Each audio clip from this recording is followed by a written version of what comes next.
It's too early. I can't believe it's time to get up already. But that's okay. A man's morning routine is everything. The first thing I do is I head to the washroom. My focus, brushing my teeth, my beard, and my skin. Teach Hanley, uncomplicated skincare for men, has changed my life. The face wash, the scrub, the super serum, the eye cream, the AM moisturizer has been giving me compliments left and right about my skin. At the beginning of each week, twice a week, I massage the scrub into my face, and then I rinse. Every other day, I use the face wash. I put it into the palm of my hands, and I spread it evenly across my entire face and my head. The face wash keeps the pores clean and also removes all oil. My favorite part about Teach Hanley is that every box comes with an instruction card that tells you when to use each product, how much to use, and in what order. They really make the process of achieving and maintaining amazing skin easy. And because Teach Hanley is sponsoring today's video, they're offering my viewers a great deal. Just click the first link in the description, and not only will you get Teach Hanley for the best possible price, but they also give you a free gift for your first box. Click that link and get started today for just $30. It's almost go time.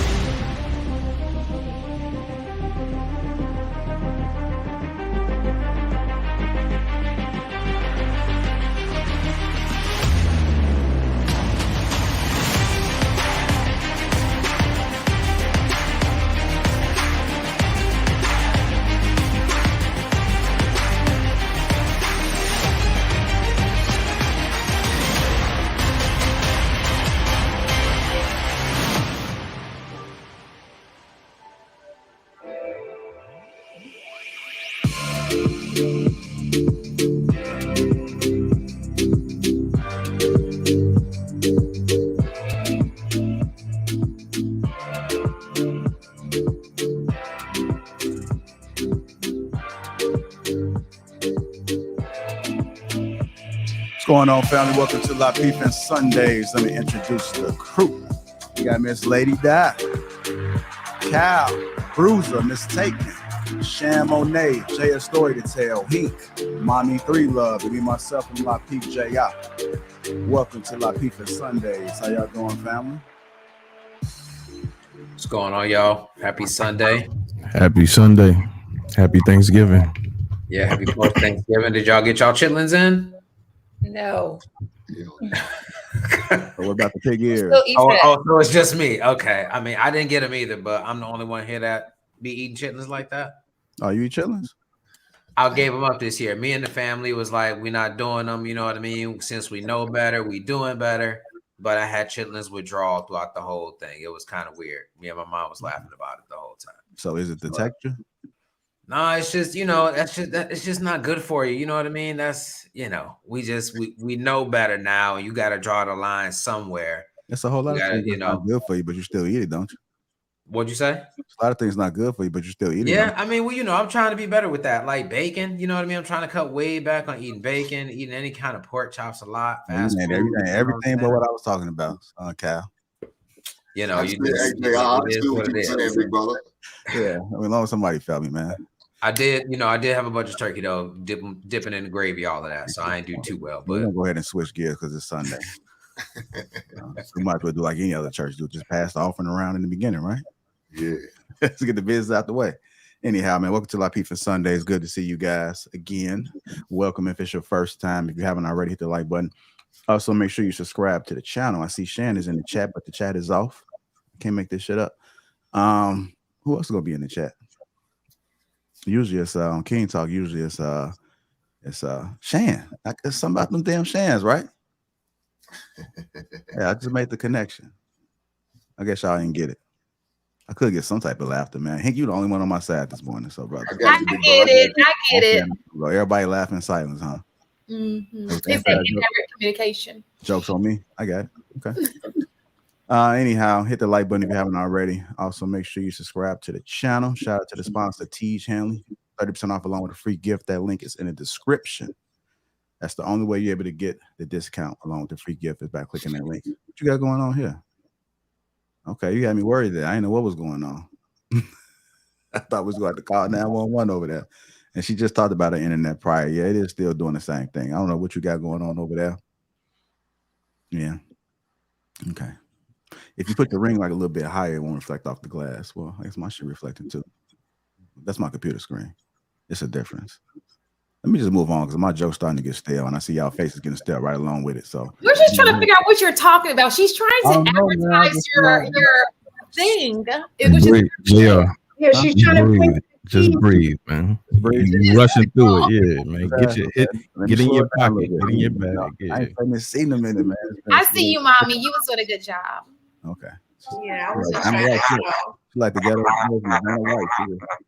What the hell is that? Somebody mute. You stay on mute while everybody else is talking because I don't know what that shit was. Listen, mommy, I thought you was IT. Like, come on, girl. I don't know what's going on AT&T. I don't pay for the highest of the highest service. I don't know if it's because I'm in Fort Worth. I don't know what's going on. When I was in downtown Dallas and when I was in downtown Fort Worth living there, everything was perfect. I guess I ain't gonna lie, I moved out in Boondocks. It was too loud in the city. This is the reason why a man is needed in a home. Right. Thank you. I need my man to tell me exactly what his Wi-Fi box needs to be. That shit right there. That shit right there. Okay. Shout out to the sponsor again, T-Channel. Let's go ahead and get this show started. You got mute. I can't do it. Hold on. And I only do software programming. I don't know how to do these type of things. I'm sorry, I just do software. Well, give it up for Mommy. She's on the first year of engineering, so I'm gonna leave it there. I'm starting to wonder if it's software engineering or if it's a train engineer. It's so crazy. I I have my certification. So now my joke is just I'm going to AM. My joke is supposed to be My joke is just supposed to be for the moment. It wasn't to expand on your career. I just want to get my job. I prefer. I threw you a chuckle, bro. I threw you a chuckle on that one, bro. I threw you a chuckle. I'm in school now for my degree, but right now I have my certification. So okay. Yeah, I see you trying to compensate for that weak ass internet over there. Let's go. Thank you guys. Finally, you laughing, Bruiser. Come on, you gotta laugh too, man. What's wrong, man? Had a long night.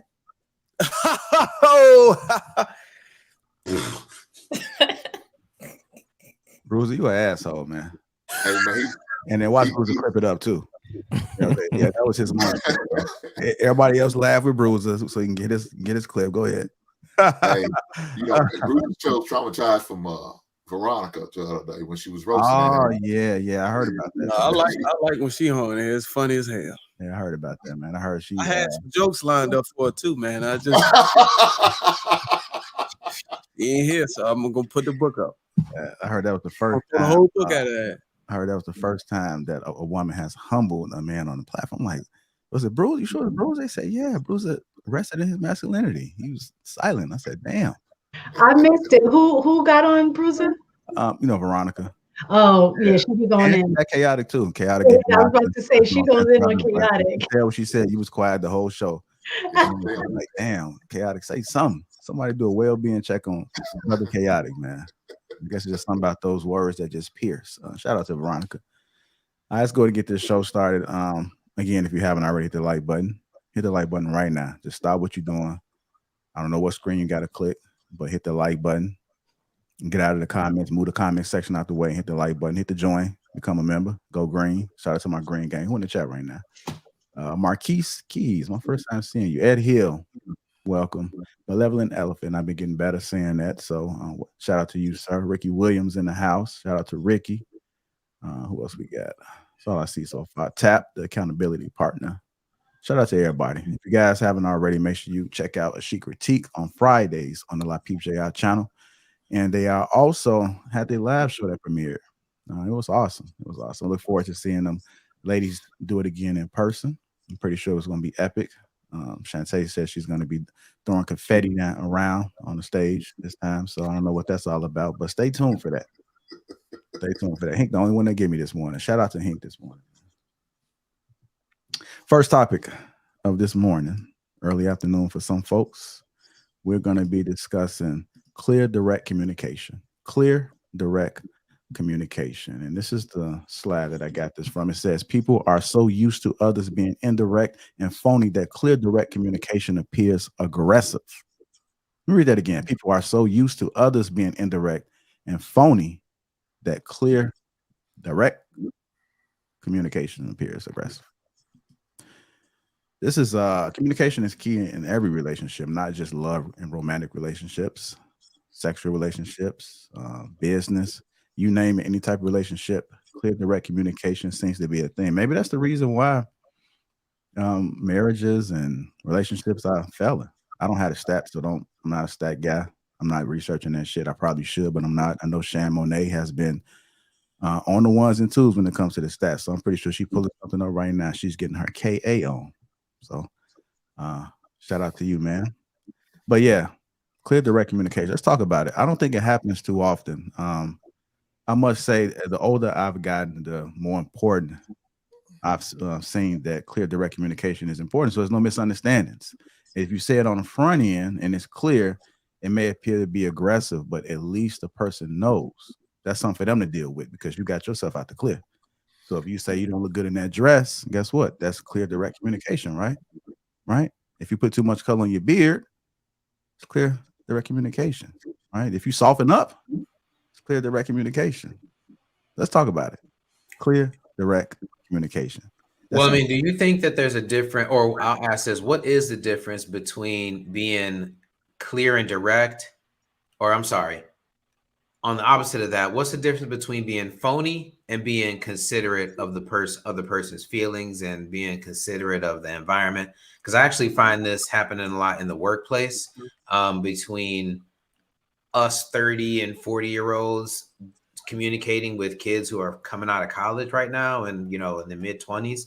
I find that the younger people don't necessarily understand how to take direction or receive criticism directly. They're so used to it being kind of a longer, deeper conversation and not just being told straight up, hey, you did this wrong, you need to do it right, turn around and go do it now. They take that as aggression. They do take that as almost like a confrontation, or a microaggression. Isn't that the words that we use nowadays are microaggressions that happen? So I think that it is effective because, like you said, JR, it definitely allows the person to know what's being expected, and you gave them clear direction. So there's no, gray area where they can say that they got it confused. But I think that people have gotten so accustomed to their feelings being involved in every single decision and every single part of their lives that any kind of slight to their feelings takes, precedent over whatever direction you gave them.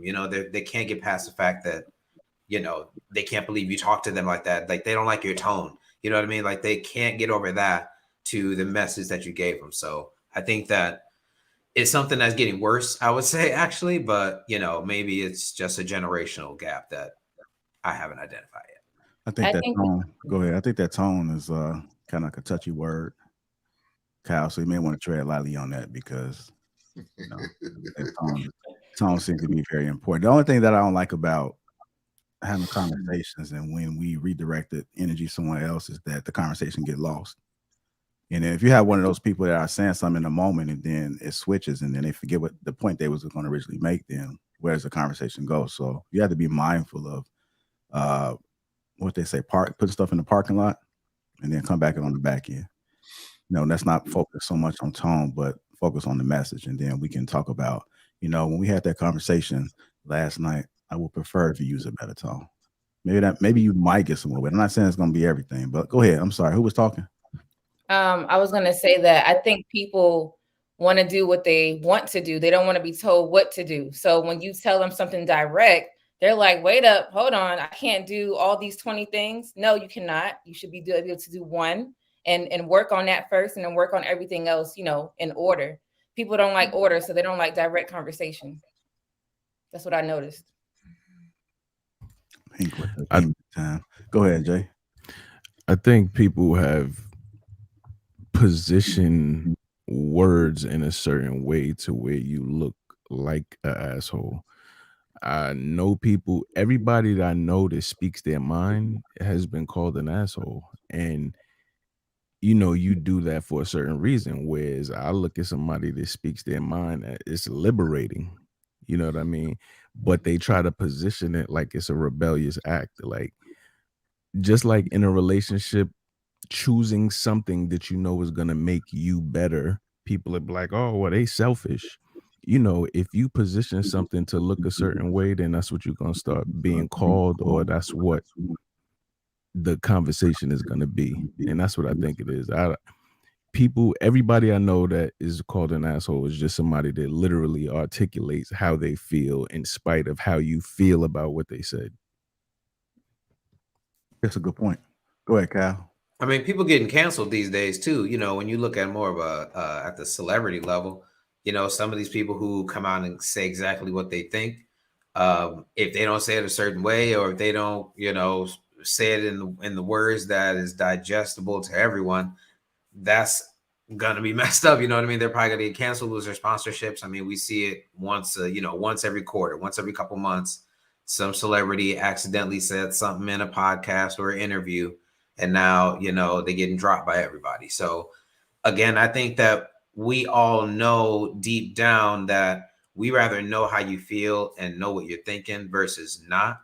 But at the same time, I think that we have such a hard time pulling our feelings out of it that we always take it the wrong way. So, I mean, we see it in some of these conversations all the time. So I just think that people try to err on the side of just being considerate of your feelings, and they'll just be like, oh, you know, I just want you to kind of do this. Maybe we can work on it together. That's easier to hear versus I need you to do this or else, you know? So I just think people just can't remove their feelings out of it. And I think that's the biggest obstacle. I think considering one's feelings works in some scenarios, but you can't do that for everything. Because if you consider people's feelings all the time, stuff is not going to get done. It's just going to be sitting there in the back of you, and they're just going to be looking at the smaller picture when it's trying to look at the bigger picture long term. So I think people need to understand the long term effect versus short term. Yeah, I was going to say that I like to try to appreciate the things that people may look at as a bad thing, right? If you really think about it, it's important to have a balance in life. If everybody was the same, life would be boring. So sometimes when you do have a little flavor, like somebody that is cocky or arrogant, somebody that gets straight to the point, that does motivate some people. It may not motivate you, but it do hit differently to somebody that may need it. I think people need to be more responsible for themselves. So if somebody is being clear and direct, and they are using a certain tone, trying to understand what it is that they're saying, like channeling your energy there and then be able to receive it. But also maybe you need to stop taking everything so personal. Maybe part of the problem in the world is you personalizing everything and you being a victim. And that could be a huge problem, because your children can be looking at that. And now your children are making excuses for everything. So if you had a chance, everybody muting, I don't know where that's coming from. But if you had a chance to pick a side which way you want to be towards, I would say you want to hear the truth. Sometimes the truth hurts. Do you guys even realize when you guys are hearing truth? Mom, you got to be so thirsty to come off that mic. It's interfering with everything. I don't forget what I was going to say. Right, but I'm saying when I just say amen with your hand, a clap or something like that when the sermon going on, you sitting up there trying to walk to the people. I just didn't want to forget what I was going to say. I didn't know when you were going to finish. So you like pause. Okay, but you got to write it down. We got to be better. You know, these people, they here to receive this message, and you interfering. It's coming in like Charlie Brown. I know I'm not. Now, I forgot what I was saying. Go ahead, mommy. This is exactly what I was just speaking on, right? A distraction from the truth. Go ahead. I did not distract you. I didn't say anything. Go ahead, Mama Cree. Go ahead, break it down. All I was going to say is I was just going to chime in what Lapeef said. I'm not going to say nothing too long, but that's one thing that my dad always taught me. You know, a closed mouth can't feed knowledge. You can't. If you close your mouth, it's a lot of things that needs to be said. And a lot of people, they might not take it in at that time, but trust me, they're gonna think about it in the long run. So yeah, that's true. But see, a lot of times, hold on, let me push back on you a little bit. A lot of times you need an immediate response though. Like that long-term stuff isn't like that's gonna help you down the road. Okay, cool. But I need you to do something now. You know what I mean? I need you to change your dress now. I need you to, you know what I mean? Yeah, Learn that's to do XYZ now. that's what I was trying to figure out exactly, like what kind of situation. Like I hear like, with the clear direct when it comes to relationships and with friends and family, those are two different type of line of clear direct type of communication. You got a lot of people. But you got a lot of people out here being clear direct, and they being direct to the wrong people, the wrong spouses, the wrong type of relationship. Like a lot of men cannot communicate with a lot of women because they're not understanding. It's like they get so defensive. And I feel like if you're dating, I ain't saying you married and this is going on, but I feel like if you dating someone, if you tell them exactly what you're looking for and they get all defensive, oh, I don't want to go to the gym, I don't want to, I just feel like we tell our wants and needs to the wrong people. Well, I mean, I hear you on that, and I directed to, Bruiser, Mistaken, love to get y'all into, but I feel like honesty is honesty no matter who you're dealing with. You know what I mean? I think that's like a trait of your character. That's not even something that you got to actively do. If you're telling everybody what it is in that moment, it shouldn't matter if that's your girl or your mom or your boss or your own employees or whatever. There's a certain amount of decorum and respect you got to show. But if you don't like something, then you don't like something. If you need something done, then you need something done. And if I need somebody to come do something for me, it doesn't matter who it is, I'm gonna come ask you for it. Mostly because we're all human beings. You know what I mean? I shouldn't have to pretend with anybody. So I just think that that's where other people always get it confused in what you were saying, where they take it personally and they always think it's a slight on them that you're talking to them this way, and they can't get over that. But even though deep down they know better, like they know down the road, like you said, man, he was just trying to tell me X, Y, and Z. So how can we get to a more immediate understanding instead of getting emotional? I was going to say that I think for most situations, words and tone do matter.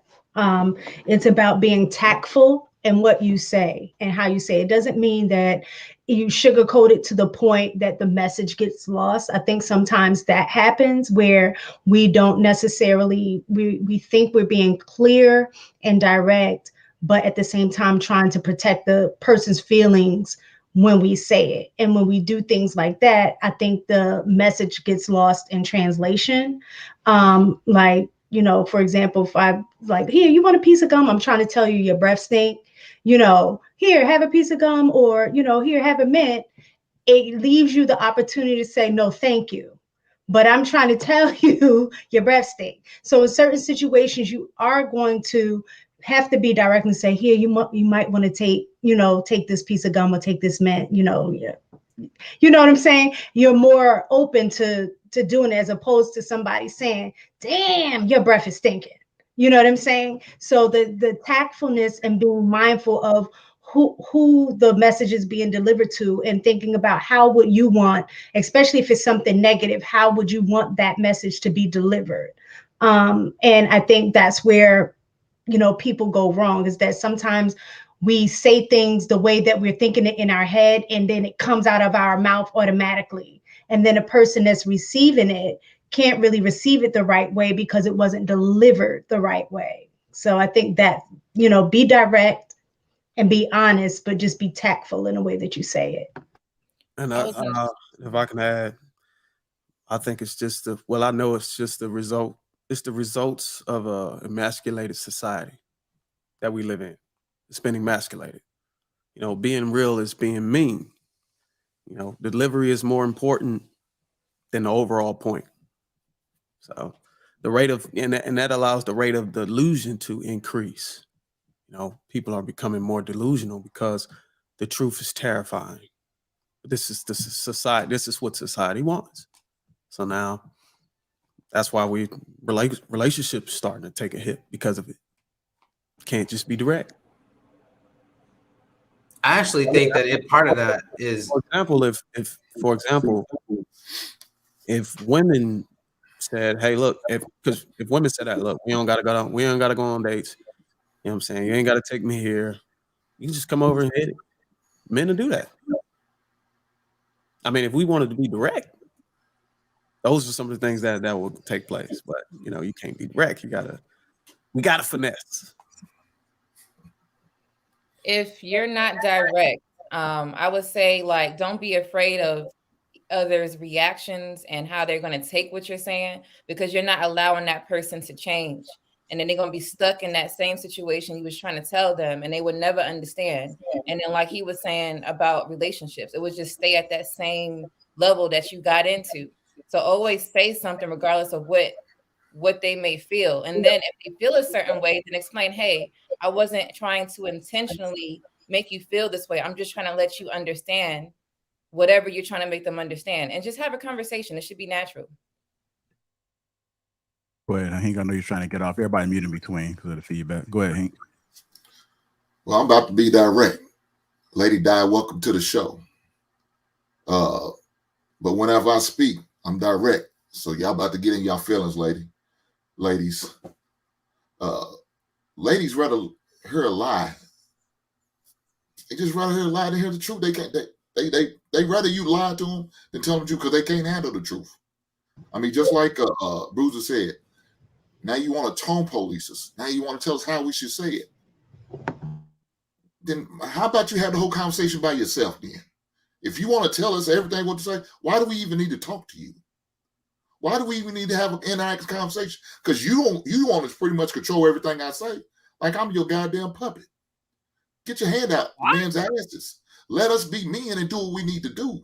Don't sit there trying to control us. If you can't handle what we got to say, then that's on you. That is on you. If that's how that person talks, if that's how that person communicates, you knew from the giddy up where he was. Why wouldn't you want a man to be straight up and honest with you? Instead of being one of your girlfriends and telling you, girl, you look cute in that dress, knowing goddamn well you look a hot mess. You need to take that shit off. The shit's showing too many curves that you really don't want to be showing. But your girlfriend will tell, girl, you look good, don't matter. Don't worry about them. And your ass don't get a goddamn look at the club. Nobody even checking your way. Because your girlfriend lied and sold you a bill of goods. But I bet she's out there looking fly. Now she's taking all the spotlight while you over there sitting in the corner, mad and mug. Stop this bullshit, man. Look, let your man tell you the truth. Handle it. Go with it. I tell my son all the time, there's a form of communication. There's going to be a message in there. I don't give a damn if they cuss you out. Get the message. If your coach sit there and say, I need you to take care of the ball, hey, you little son of a bitch, I need your ass to take care of the goddamn ball. All that shit is irrelevant. What do you say you need to do? Take care of the goddamn ball. Get the message out of it. I don't care about all that other fluff in there. Get the message. That's the most important thing. And most men are going to be clear and direct with you. Now, if you got a man going to sit there and tell you what you want to hear, I'm going to tell you what's going to happen later on. That shit's going to end up boiling over. Then he really going to tell you how he really feel in an argument. And then your feelings really going to be hurt.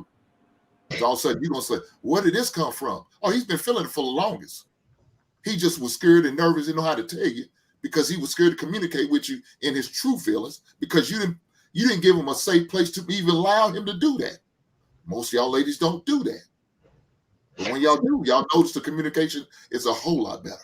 See, I think men are able to be clear and direct with other men and accept it a certain way.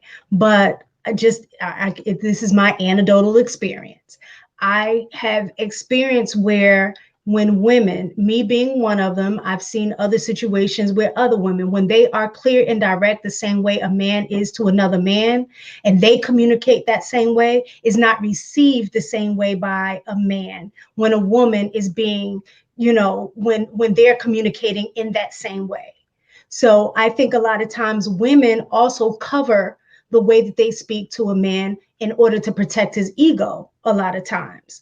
Like you say, you want to be clear, direct, but if a woman be like, yo, that D was whack as hell, that's how you feel. And it comes out like that. But it doesn't mean it should be said like that, because that's going to create problems. Like, Hank says, sometimes the way you receive things, it makes you react to it. So if a woman came out to you and say, yo, that D was whack as hell, either A, now it's going to be like where you are nervous and don't even want to do nothing, or it's going to be like, F that, I don't care. Now I'm going to just look out for myself. but the communication factor was clear and direct. So the opportunity is for you to make the adjustment. But if I came out and said that to you directly, you wouldn't receive it the right way. So that's what I mean about you could be clear and direct, but you still need to be tactful in about how you say something. Well, I think you got a little confused though. When you say that D was whack, that's more like a masculine way to be direct. But then there's a feminine way to be direct. The sex wasn't good, babe. You still being direct, but you still in your femininity. Again, that's my point. If we're talking about clear communication, and I hear people saying tone and using word, it doesn't matter. You should just receive the message and forget all of that. Just receive the message. I'm seeing that that's what people say. So if that's the case, then it shouldn't be masculine, feminine. It should be the way that I communicate it is on you to make your adjustments to resolve the issue according to what I'm saying. The people in the feed in the chat are saying. So if my point is that there is a way that you need to communicate for the person to receive it the correct way. Like you said, you want me to put cover over it and say, oh, that sounds masculine in a way that you say it. You should say it a feminine way. You don't have to you get the message is the question. In order to be clear. Like I'm gonna be masculine about it and still be clear. I'm not gonna be like, I'm hurting, babe. I'm just gonna say I don't feel so good. I'm still being clear, but there's a masculine way to do it and there's a feminine way. And I'm not gonna forfeit my masculinity just to be direct. I was gonna say that too. Like, ain't no woman just saying, "Oh, that D was whack." We don't even. If you're a nurturing spirit, you shouldn't be talking like that to your man anyway. And if you're doing that, that's masculine. So that's my point.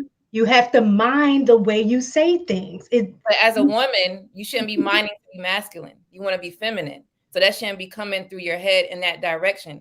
Now, go ahead. No, if that's the way it comes, that's the way it comes out. I mean, would it be different if I say, "Oh, baby, your sex is whack"?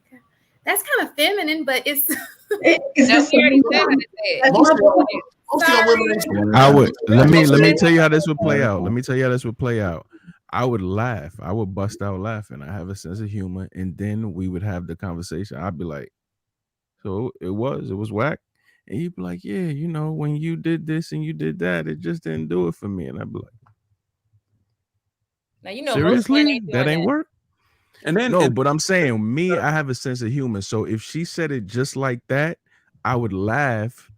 But then eventually, it wasn't being funny. It was serious. Like, no, it was. No, yes, and that's how it gets lost in translation. You're trying to be nice and cover it, as opposed to just saying, "Okay, maybe I don't say D, but if I say that's your sex is whack." Either way, it's the same message. What I'm trying to say is communication and direct communication is important, but let's not be mistaken about the fact that the delivery matters as well in order for you to receive the message. That's all I'm saying. You got to consider disrespect too, because at the same time, I could say, "Babe, your pussy stank," or I could say, "Hey, baby, you need to wash." You get what I'm saying? You can still consider to be respectful and feminine and still be direct. You don't have I agree with you, but also when women teaching y'all, that's why society is telling y'all to suppress being direct, because you think that it all got to come out disrespectful. You know what I'm saying? It don't have to come out disrespectful. I agree. Like, like if something was bad, that you misunderstand. We all in agreement with that. What I'm trying to say is you do have to be mindful in the way that you say things to the person that's receiving it. Just like you saying that it should be some kind of cover in the way that you say. If my stuff is stinking, then yes, I would want you to tell me that. Right, but saying, "Dang, you smell like a fish in sewer," or something like that. Yes, that's not the way to tell me that. So what I'm saying is being clear in communication, just like Lady D. I'm sorry, Lady Di stated, I should be feminine in the way that I say, but you also have to be a gentleman in the way that you speak to me as well. That's because I think most people, they respond to the way that they receive it. So if it comes off a certain way, then 9 times out of 10, they're going to respond in kind the same way. That's right. Like it could be another way. It's probably you could say if something is whack, you could be like, hey, let's try a different position. All right. And then you could show and maybe direct it in that way, and then just keep trying something different. Maybe that could be something instead of saying something is whack. It's just being respectful, kind of like what he was saying. But women have a struggle of a man being masculine and direct and still being respectful. We could say things like, you're average at best. And y'all still take that as y'all still want to police that. So what's another way to say that you're average at best? I want to get Shan and Mommy 3 in there. Mommy 3, you looking? What's wrong? I'm just not trying to interfere. We look like we underwater. I'm just taking in the information. I'm just waiting my turn. That's all. No, that's bullshit. Go ahead, Mommy 3. Go ahead and chime in on it. You the scared of JR. Okay, all I'm gonna say is half of the stuff that Bruiser is saying is cap to me. Only thing I'm gonna say is stop the cap. The reason why I'm gonna say some of it is cap, not all. Some of it is real good information. But the thing about these panels, us women, we on this panel, but we still take in information that these men say. We take in this stuff. We remember these things. Some of the women on the panel write down some of the things that y'all say. So with that being said, at the end of the day, y'all already made it a clear point that women and men are not the same, right? Women ain't out there building gas stations. Women ain't out there putting their life on the line to make sure the house and everything is up to standard. So you already know the communication gonna have to be different. You can't talk to a woman like you talk to a man out on the street. The way you direct with your coworkers or direct with that, you already know that a woman is sensitive. You know this. So why keep going against the grain saying, oh, I'm going to tell her pussy stinking. Just like a woman know that her coochie is stinking, a man know his dick is wet. He know he ain't performing good. That woman know that her pH bounce a little off. It ain't nothing, like, come on now. Like, let's keep it real. You know that having communication skills with your woman is going to be different than talking to even a family member. That's your woman. That's somebody in your household. So why can't you dim down some things and say things to her so she can understand? Like, look, baby, I'm not trying to get up on you, and I'm not trying to do it, but this is some things that I have a problem with. You talk to her like you get into her skin and talk to her in that manner. But if you're saying that women and men are different, the communication and the way you use your words are going to be different. Period. Just like when a woman when she talks to her man, I don't talk to my man like I talk to my dad. I don't talk to my man like I talk to my boss. That's a whole different type of line of communication. That's why at the beginning I was saying, well, it just depends on when it comes down to clear direct. Who are you talking to first? No, we want to know what it depends on. It depends on whether you step outside of your femininity and you step into a masculine atmosphere. That's why you get talked to like that. Because a lot of y'all women trying to elevate yourself to the same level. Now we got to talk to y'all like y'all one of us. See, look. Y'all want to stop right there. Y'all want to claim. Hold on. Mommy, you gotta let him finish. He's still talking about being on outside. You gotta let him finish. You gotta be able to hear everything. So put everything in context. Okay. Once y'all come on that level, and then you want to bite, and then you get bit back, now you want to claim sensitivity. Just stay in your place. Okay. You still not understanding what I'm saying. I'm talking about how you talk to your woman in your house. The way you talk to me is not the same way you talk to your woman, right? Your wife, right? That's you talking about as far as just being clear, direct line of communication. I talk to everybody the same way you talk to your wife. I try to be clear and direct the same way. So you do it like so everything is kind of equal. It should be the same because if you keep switching it up, 20 times. No, I'm talking about your household. Keeping your house in order should be way different than what you doing out. Like how you talking to your boss, how you talking to your friends. I don't talk to my friends like I talk to my man. The line of communication is very different. It's very different. Yeah, it is. I agree with that. Like, I wouldn't talk to my husband like I'll talk to my friends. I understand, but it still should be similar. Like, you should still be direct, regardless. Because if you keep switching it up, you're gonna come off. It's not a switch. You still you're gonna come off on your man like you will with your friends. So you might forget. Oh my gosh, I need to be feminine with my man. It's gonna slip out. So instead of doing all that, it should be practiced all day. That you just direct, so you won't be having these slip ups, and then y'all can be having arguments. That's cap, because a lot of women. I'm finna tell you how I know that's cap. I'm finna really cap you out so quick. I'm finna tell you how I know that's cap. A lot of women conversations, half of it be on some real deal other shit. It do. The communication with women, you are not having the same conversation with your man. How you know? But that's gossip, though. I know you're not. I know you're not. I know that's gossip.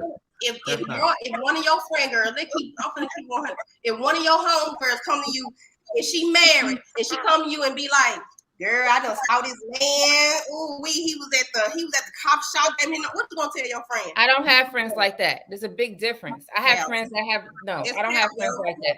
I don't have friends like that. You gonna take in that information? You gonna listen to it? No. Y'all. No. So let me tell you, like when I got married, baby, to hear the truth. They rather live a lie than hear the truth. Let me tell you, when I got married, I had to let go a lot of friends with drama. Period. So if you coming at me talking about, oh, this person look good and all that, I don't associate myself with people like that. It's gonna take me out of my character, which I'm trying. Like I said, I'm trying to make sure I'm practicing to be a good person to not just my husband, but to my friends as well. So if I want to be direct, I'm gonna be direct. I ain't gonna have friends like that telling me some gossip. I don't gossip. And that's why my husband married me in the first place. I don't do all that. So yes, I am going to be the same with everybody, including my own mother.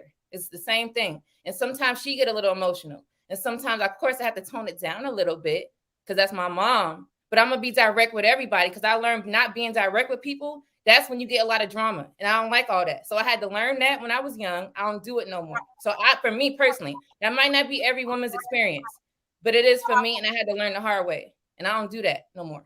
But you answered it. You said you just. I didn't say do a complete change. Just like you said with your mom, you said you tone it down a little bit. That's all I was saying. But I didn't say I wasn't direct. Are you saying? So you talking about don't do it a little bit? Like that's what I'm saying. Like your conversation and the way you talk to people is gonna be different depending on who you're talking to. It's a certain line of respect that you would have, and you just answered everything that I was just saying. And like, okay, when you talk to your mom, you gonna tone down because guess what? You know your mom, right?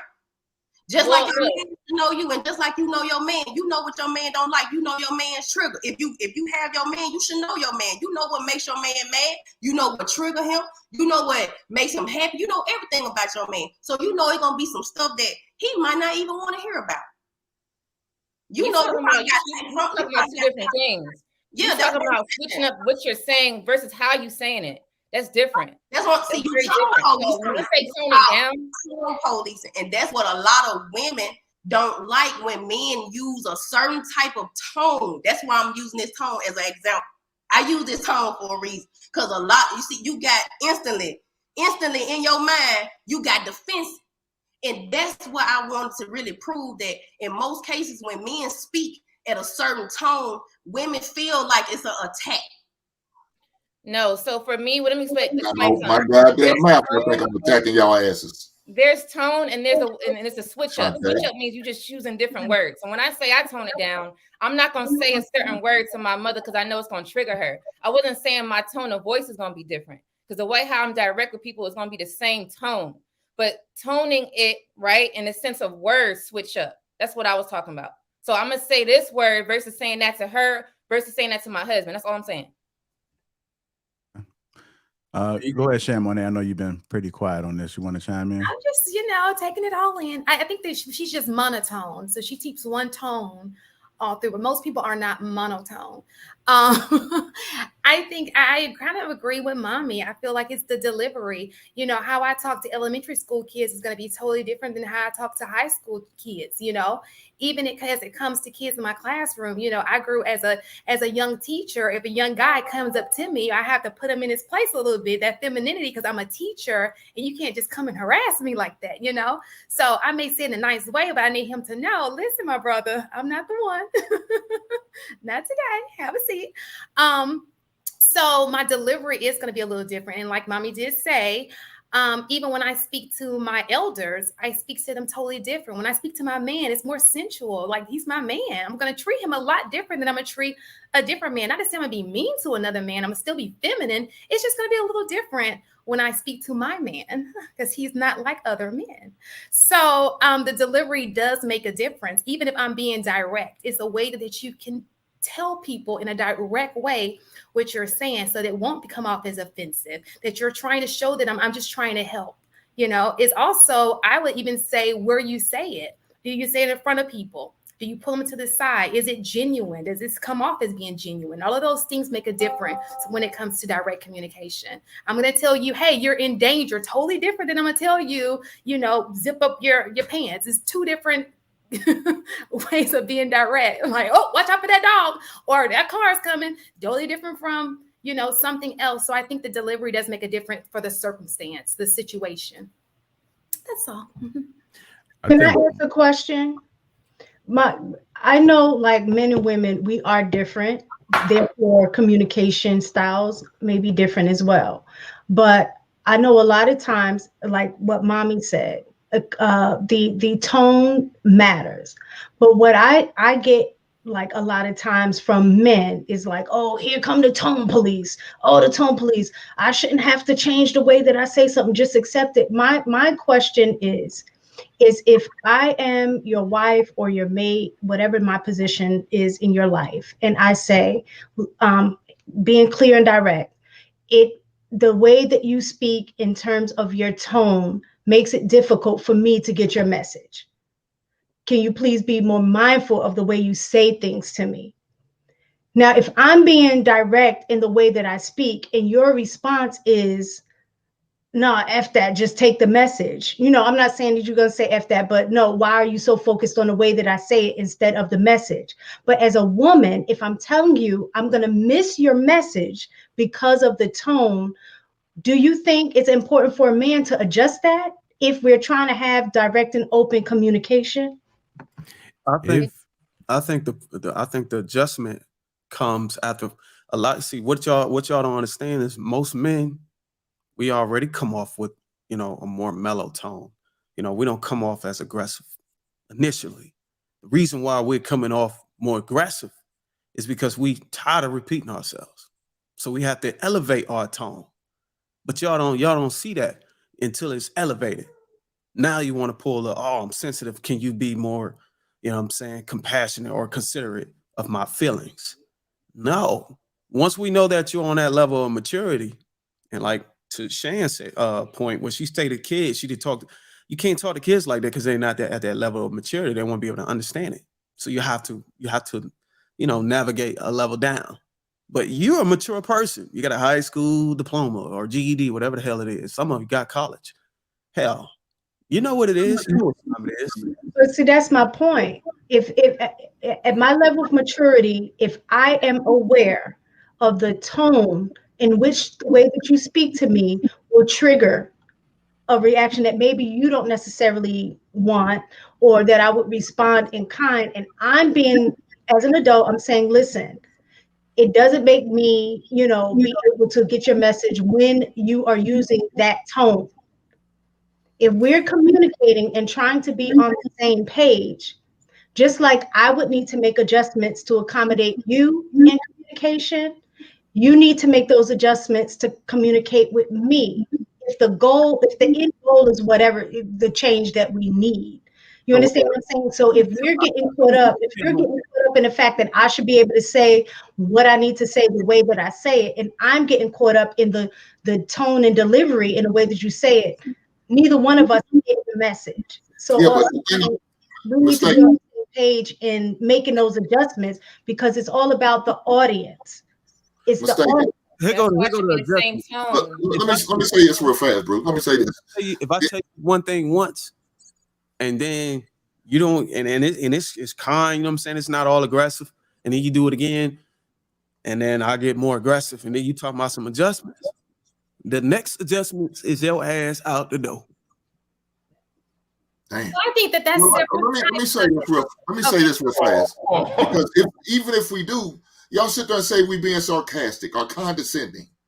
Y'all gonna find something if we say it in a different tone. Y'all say, man, now you're being smart ass. And we'll water it down like we was talking calm and more being more pleasant like a child. That's pretty much what we remind you of when we got talk like that to y'all, like a child. But then you're gonna say, oh, you're being condescending now. Now you're just being just totally disrespectful. So we can't say it no way. Unless we're talking about something that y'all want to speak on, y'all really don't want to hear us. Y'all don't want to hear us. Y'all say y'all do. Y'all want our opinions. And then when we give it, why would you say that? Why would you say that? That's not nice. Well, hold on. You asked me my opinion about something. You asked me how you look or what I think about it or about the food. And I'm telling you, and now you're complaining about how I say it. We can't win for losing with you ladies. Again, y'all rather live a lie than hear the truth. Because a lot of times, a lot of the shit we be saying to y'all, when we get at that level, it's some shit that you know better not to do.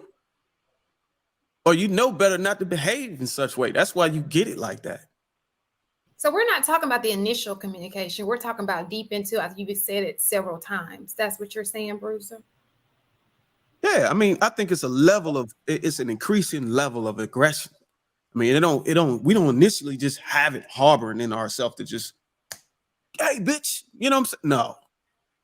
I'm gonna come at it from a different angle, and it's not to disagree with what anybody is particularly saying, but I do want people to know that there are some men out there that are aggressive. They was aggressive on the front end, and it's usually from insecure. It's usually because they want the control, and they don't know how to command the control off just being max and just resting in their frame. If you look at a certain type of guy, he's not going to have to really go toe for toe with you, or at least if he elevates his tone slightly, she's going to be like, oh shit, I never seen this side of him. Like he's serious. If she's under his program, if she submits to him, you don't have to be in a relationship to submit to him. A certain type of man, most of the time, I'm not going to say you don't have them ratchet folks that just off the radar and they just coming at you, matching energy with energy. But usually I can see a man slightly adjusting certain little small things, but she's going to already know what he expects her to do. You know, if it's something that he needs to speak up on, he's going to speak up on. And when he says that first time, typically the woman is going to follow up under his authority. So I just want to just be mindful if there are some men that's just angry, aggressive, they never got respect for men or women. And when they come into a situation, that's what they leading with. And she ain't gonna never get up under your program. You have to be calm up in most cases. If you come in like a damn rocket, then guess what? She ain't gonna respect your ass. So I think if you carry yourself a certain type of way, that people usually feed off the energy that you provide. And when you got to be firm, then you be firm. But you shouldn't be around that type of women if it's an issue where she's out of control or she's arguing with you, she's raising her voice. You tell her to do one thing and then she does the other. Then it's like, shit, she ain't the woman for you because she ain't gonna never respect you. Man, in that case, ain't no woman a woman for you, man. Because all these motherfuckers is out here like that. Well, you're married, Bruiser, so stop it. Hey, I'm married and my wife still do that bullshit, but I know how to deal with it. It's all about tolerance and can you deal with it? Mm-hmm. Because a lot of people want to get in these relationships, think that it's all going to be fine on the other side. It's not like it's a work in progress. It's a work. Now, to Bruiser's point, let me get this in real quick. To Bruiser's point, there are some women that don't know, and so you have platforms like this, or you have conversations. Women have to be able to receive the message and understand. You know, that's how we all grow. You know, we may have been brought up a certain way. Women may have been brought up in a certain way where her mother just disrespected men, and she just picked up those habits. And maybe you didn't realize later that a woman wasn't supposed to argue with you, and so now you're in a marriage where this woman was being combative, but can she redirect herself? Can she learn? You know, Like, do you have enough oomph to be able to instruct her? Like a woman that's coachable, I mean, that's a good woman. Oh, when you say oomph, you mean like oomph? Like, nah, I knew you was gonna take it there, but I'm just saying, like you having the ability to, because if a woman doesn't respect you, and then you come in trying to like be macho man, and then you gonna listen to me or something like that because you want to listen to some red pill content, it ain't gonna work like that, because all these years and all these months she ain't been respecting your ass. So should you watching a few videos and you think you got it down pat, it's gonna take some time. So if you don't have enough oomph to be able to control that situation that's out of control, then that may not be the woman for you, whether you married or not, because she's not going to respect you. She has a problem following instructions, or maybe it's just following your instructions. So I think that as we learn about humans and how they interact, how their mind works, I think a woman does have a base. I think she naturally wants to rest in her femininity, so to speak. And we're only using that terminology because we use on these platforms, but I think a woman has a base and a man has a base. But I think our upbringing is what shape us. And so once you start learning how people operate, I don't think no woman wants to sit out there and fight, but due to everything that's going on around the world, that's just what they do. So now that you got yourself 6 years in and you had this combative wife this whole entire time, can you control her? Can you tame her? Can you tame that mouth now? Or is it too out of control? Because you looking bad out here. Like I said before, like I brought this up before in terms of it also, like you said, the upbringing and then your environment in general. Like I know I had to adjust a lot moving from New York and the way that we communicate in New York versus being here in Georgia in the way that I had to learn to communicate. I had a principal tell me like, yes, I know that you're direct and you know, you appreciate that. But here there is going to be a way in which you say things because, you know, it's taken different here in the South. And I'm like, well, you know, don't misunderstand my directness for unprofessionalism, because I'm very professional in what I say. But he just made it clear to me that I have to communicate different because I have a different audience. Whereas when I was in New York, the way that I was communicating, it was fine. Everybody got the message and we moved on. No one was offended or anything like that. So it does matter with who you're communicating to. And that's all I'm saying. Like my husband, we both had to learn to adjust the way that we communicate with each other, because sometimes when he's communicating in a certain manner, I already know, oh, he must have had a bad day at work. He must, you know, something, you know, must have had some other force, because you don't usually talk to me like this. So something's going on. So I know how to readjust the way that I communicate with him, because I know in that moment, is some other underlying thing, and vice versa. He knows how, because of my background and my experiences, that certain subjects he has to tread lightly in the way that he says it, not that he don't say it. Because I mean, Shan, she knows my husband, he is a very blunt, direct person, but certain things that he know may be a trigger for me, he doesn't not say it to me, but he is more mindful in the way that he presents it, because for him, he wants me to receive the message. And he knows if he delivers it the wrong way, it may go off outside of what it is that he's trying to convey to me. So it's all about your audience and knowing your audience. You know your audience, you know how to deliver the message. That's all. Whenever you're talking about somebody you're in a relationship with, it's up to the man to be able to put an impression on their women, to make them bow. You get what I'm saying? Instead of running away with and getting a passport, face it, stand, you know what I'm saying? Stand your ground. You know what I'm saying? You got to have some tolerance. You know what I'm saying? You're going to have disagreements, and you got to be able to have, it's all psychological. It's what you're willing to deal with, and it's what you're willing to tolerate. And if she's valuable enough to you to tolerate, the time it's going to take her to submit to you, then yeah, you do it. But a lot of these guys don't have it. You know what I'm saying? So they run, and I'm not a runner. Yeah, that's true. We got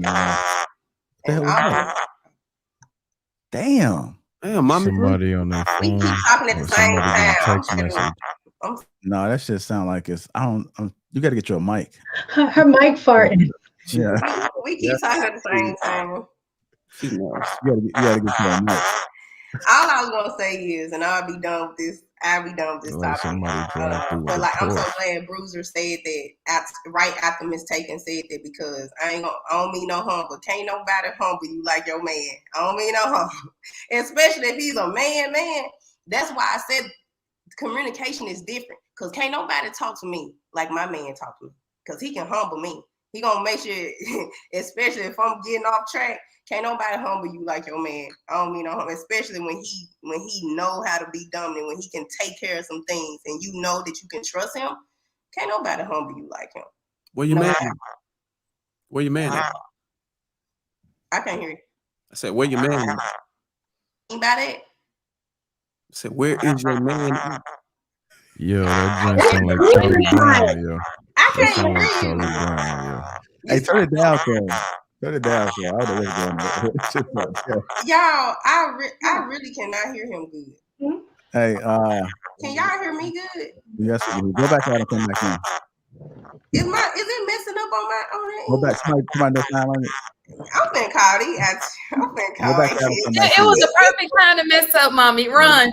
I'm so mad. Sound like man, I'm finna get off. Bruiser was trying to get you. I'm saved you. Baby, I'm finna get up off here, baby, because it's the time of the month for me, baby. I'm all in my feelings. Hold on, let me see if I can make it. Baby, I'm gonna need my man come rule me. Y'all, my whole Sunday is messed up. It's the last Sunday, too. Yo, somebody playing games, man. Like, what is that noise, yo? All right, there you go. She said, like an episode of Charlie Brown. she said she need her man come rub her. Somebody get her some vapor rub and rub her down.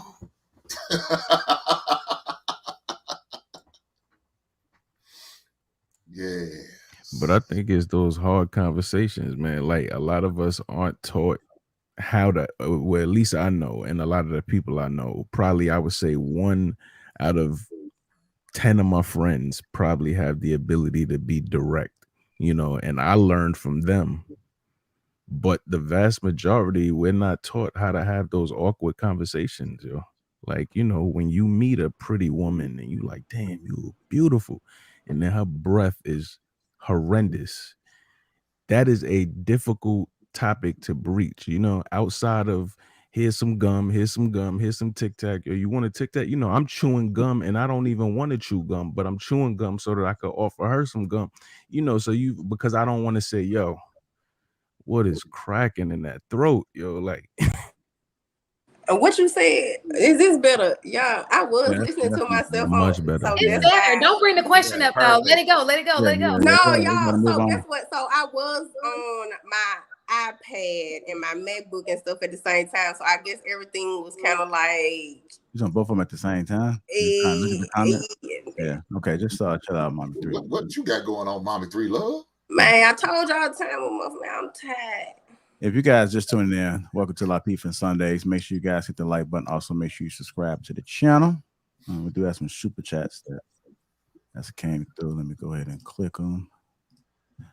I9 King Collins says, many blessings, $4.99. Appreciate you. Marcus Evans, $5. Some people use tone just to hear what the message is for what it is. Shout out to you for that super chat. Marcus Evans again, $5 said, talk, brother Hink, with the black dollar sign. Marcus Evans again, $5 says, I agree with you, Bruiser. Thumbs up. Black Man Unfiltered Network, $10. You either feminine or not. You can't borrow from masculinity. It's about mindset. Example. Hold on. Something in my way. What the hell is this shit? There we go. Baby, you may need to wash down there, or baby, that thing smell like casket pillows. Men know the difference. Shout out to Black Man Unfiltered. Real 83489 says, y'all prove Hink is right all the time. A woman that tell you that your sex was whack, she's for the street. She had multiple partners already. Black Man Unfiltered Network again, $5 says, this is for you. You teaching and preaching today. You, Hink, and Bruiser should open up a church called Teach These Women Right Baptist Church. We have Mommy 3 Share singing the choir for you guys. Ennis Luby 179 Mommy 3, swimming upstream, trying to explain your point. And lastly, Adonis 1909, $20 said, I was trained to stand my ground to defend my life, but I should not put my health on the line for someone thinking I have to fight with them. Our relationship lead to our men dying early from stress. Shout out to everybody that has super chatted. Appreciate all the support. I think we had one more that came through. Did I read this already? No. $19.09, $10. So to demonize men who rather their own health as well being is just pure fuckery. Those who chose to leave is their business, but no hard-headed lady running me off or tricking me to marriage. All right, shout out to you for that. Another one from Purple Pill Pod. Shout out to Purple Pill Pod, 1999. If you guys haven't already, make sure you guys subscribe. He has live shows throughout the week, so make sure you guys support Purple Pill Pod. 1999. If you didn't grow up with a authority figure in the household, that's a man's tone will bother you. A man's tone will bother you. Single mother households have confused women. They can't tell the difference between coaching and yelling. That is true. And if the father is not present, that is a huge thing. And I constantly say that because I am just now discovering the importance of having a father when it comes to daughters within the past 6 months, man. And then as I look back over the women that I've dated, I'm just like, damn, like it makes a whole lot of sense. It makes a difference if a father is present in the household, not just there, but present. And if he gave her some teaching, some game, even better, right? Let's go ahead and move on to our next topic. If you haven't already hit the like button, also make sure you subscribe to the channel. Shout out to the sponsor, Tej Hanley. 30% off alone, a free gift. The link is in the description. Hit the like button, family. I'm pretty sure we're down on likes because that seems to be the pattern over here. But let's see if we can make the change today. Hit the like button if you haven't already. Our next topic. What's that, Mommy 3? What's she falling off, ain't she? Shan, you so messy. You couldn't even hide your face. And then Mistaken come right behind her because she co-signed. Now I was just fucking with y'all. Moving on to our next topic. Shout out to She Critique in the building. A She Critique. Protect your relationship. Protect your relationship. Let me bring Mommy 3 back. You good over there? No, my whole government name was on there. Baby, did you see that? No, baby. I had to change that. I'm trying to tell you. No. My bad. I didn't even know. I wasn't even paying attention. But you guys are learning attentive on this Sunday morning. We're going to play the clip. Protect your relationship. Believe in allowing outside people into your relationship. I don't believe that because I believe that's one of the best ways for a relationship to break down. So when you're in the relationship, I get why people say, oh, we were just in it and it was happening, and I didn't listen to anybody else, because I am a firm believer that if I'm with you and you're with me, we should only listen to each other because we are the ones in the relationship. No one else is in it. It's just us. So protect your relationship. Protect your relationship. You heard the young man on there said that it's me and you. So let's keep the outsiders out.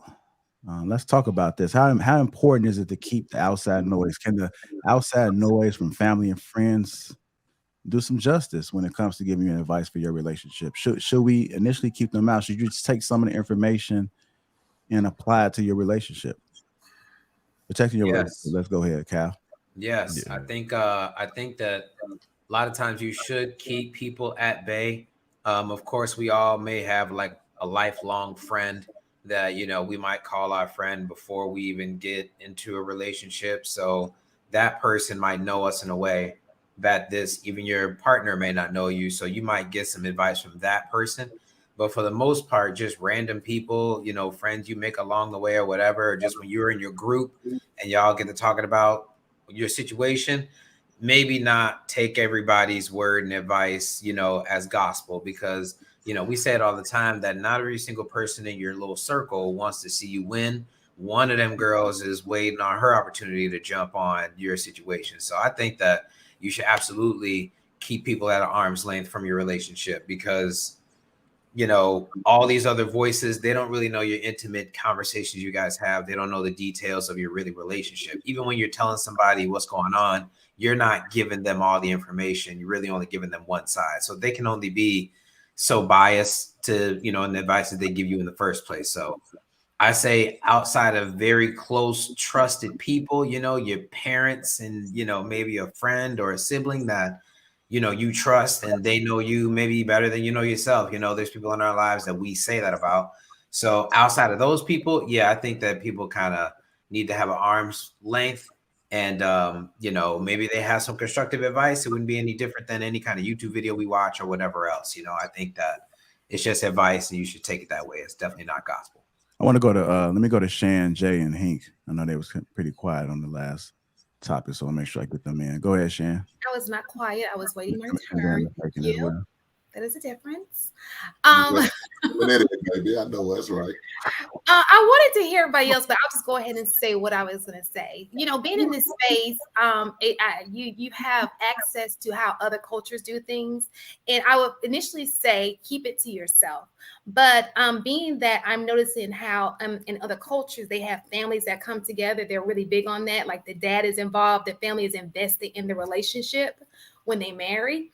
I think that it is important if you do have that type of setup that if the husband can go to the father figure and the woman can go to the mother figure and they can figure it out and they all have the best the interests of the relationship. Like they really want the relationship to work. As long as it's that type of dynamic, it's okay to consult with someone, you know, or a professional if you don't have that type of support. However, when it comes to gossiping with your friends, I think that you should definitely keep your friends out of the situation. But if you do have that support system and people who have been there and done that you can rely on, both of you, and you're able to take constructive criticism and how you can, you know, help your relationship, that I don't see a problem with doing that.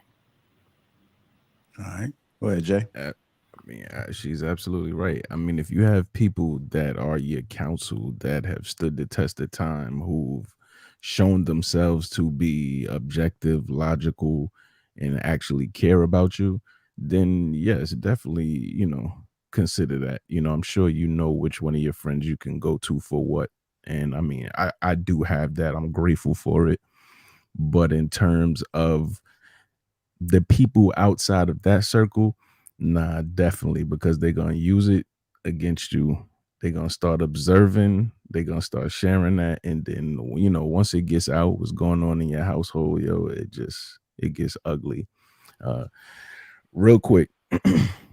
I mean, I'm sure nobody keeps up with 6ix9ine or whatever, but I was looking at a video where, you know, he just got out of a relationship or whatever. So the girls that were influencing his girl to break up with him are now, so he took back, once he got out the relationship, he took back all of the purses and Birkin bags and stuff that he bought her.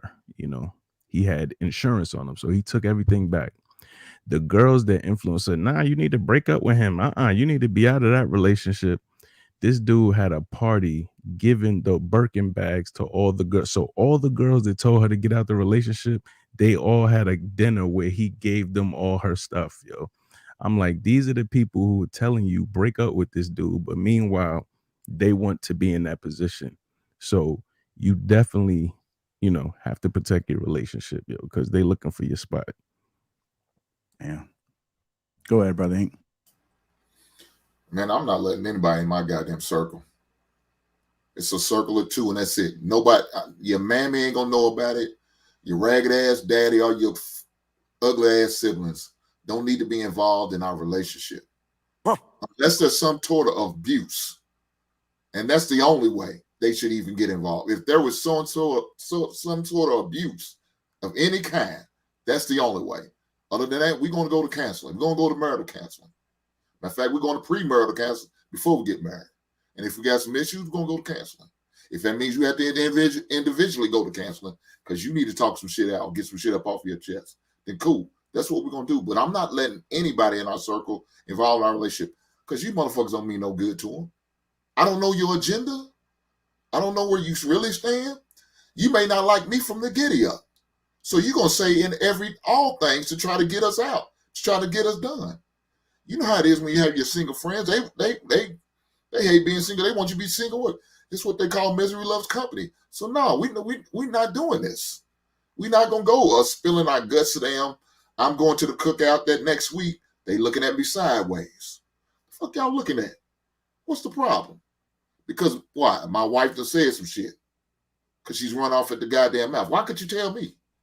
How about you be more direct and have the conversation with me and tell me what the problem is? At least allow me to try to make up, fix it, correct it, and adjust. But you go tell them before you even say something to me. That's so goddamn disrespectful. Now I got to question you as my wife. So no, nobody should be getting involved in a relationship. Not at all. Go to therapy. Hold on, but hey, so let me ask you a question. So, Yes, sir. so you know, as we, you know, I think you said you have 2 sons. I want to say, right? If No, I one got of them one was in son. one son, so if he was in a relationship, you know, he's young, he trying to navigate something. Him and his girl done got into it. You see that he's upset. You walk over to him, son, what's going on? Wouldn't you want him to say, "Oh man, my girl tripping. Here's what happened," and then you be able to talk him through. Okay, well, you know what? This is what you may need to do, yada, yada, yada. Instead of him saying, nothing, Dad, I'm just, you know, I'm good. I'm just going through it, because he's keeping you out of that. I mean, just because he trusts Well, you. You know what I'm Kyle, that's saying? the difference, though. You said his girl. Yeah, I'm going to talk to him about his girl. But when he gets married to her, I don't want to be involved with you and your wife. That's your wife. You have your girl, move on. Leave her ass at the restaurant. Find you another. These heifers are a dime a dozen. What the hell you need to keep up with her bullshit for? It's obvious she ain't gonna make the cut because she acting like this. She got you down like this. Let her be. So I'm sorry, real quick. So if your son was married and he came to you for advice, you would just be like, nah, I don't have. I'm gonna say, son, did you have a conversation with your wife? And if he tell me yay or nay, if he said yes, I said, then dog, what did you, between you and your wife, how did that conversation go? And he tell me how it went. I'm saying, let me tell you this, dog. Y'all might want to enroll into marital counseling and go to therapy. And y'all have that conversation right then. Because you having to me is not going to help me. Because I'm going to be biased. I'm going to be biased towards you. And that's not going to be fair to her. So no, I'm not going to tell you anything that you need to do. Now, use me and your mother as me and your mother as an example. Hopefully we set a good example for you enough till you can move like we had to move. And when we wasn't right, we went to counseling. That's what I'm gonna tell them. See, this is I agree with Hank with that, because elders. Like when you have elders, you're supposed to, and I mean, there is a limit in terms of what you share, but and who you share it to, because just because you were elder doesn't necessarily mean you were the elder that provided the right example, right? But I'm speaking in terms of having that right example. So if you are an elder, I think it is very important for young people to have an elder to go to. And other, kind of speaking to what Chamonix was saying, other cultures and communities, they revere their elders, they respect their elders, they rely on their elders to provide them wisdom that they know that they lack because they haven't had enough life experience to understand life enough. And so I do think it is important for people to, have someone that they can confide in that, has their back. I know in terms of marriage, if there's a question that I have in terms of a wife or something like that, I can go to my mom for that. Because my mom is in a situation where she wants all of her children's marriages to succeed. She sees her son-in-laws as her sons. So she wants us to work. So I know the advice that she give me, if there's a specific situation, I can rely on what she says. Those conversations will always end in, so go back to your husband, communicate that to your husband or whatever. But she may tell me how I may need to approach it. Again, I'm going to have a limited experience because it may be a situation that I never been in. Same thing with my son. He's married. And sometimes there's situations, he's newly married. And so he doesn't know how to navigate marriage yet, let alone he's still learning to become a man on his own. So he will call his dad and ask him for some advice. And he should go to his father because he doesn't know any better yet. You know what I mean? When everybody in your circle want to see you win, you will see the advice is totally different than going to somebody else. And they're like, girl, break up. Like, it's about the circle that you have. That's my opinion. So I was gonna say that as far as kids go, when it comes to marriage, I feel like marriage should be based on the two relying on each other. You can't rely on someone's advice someone's advice every minute, because those people are not going to always be there. So you should be able to, both parties should be able to mature up and figure it out together. As far as people getting married young, it's okay to be married, but you should learn how to be a man, be a woman, be a wife, be a husband before you get married. So when you get married, it shouldn't be so many questions.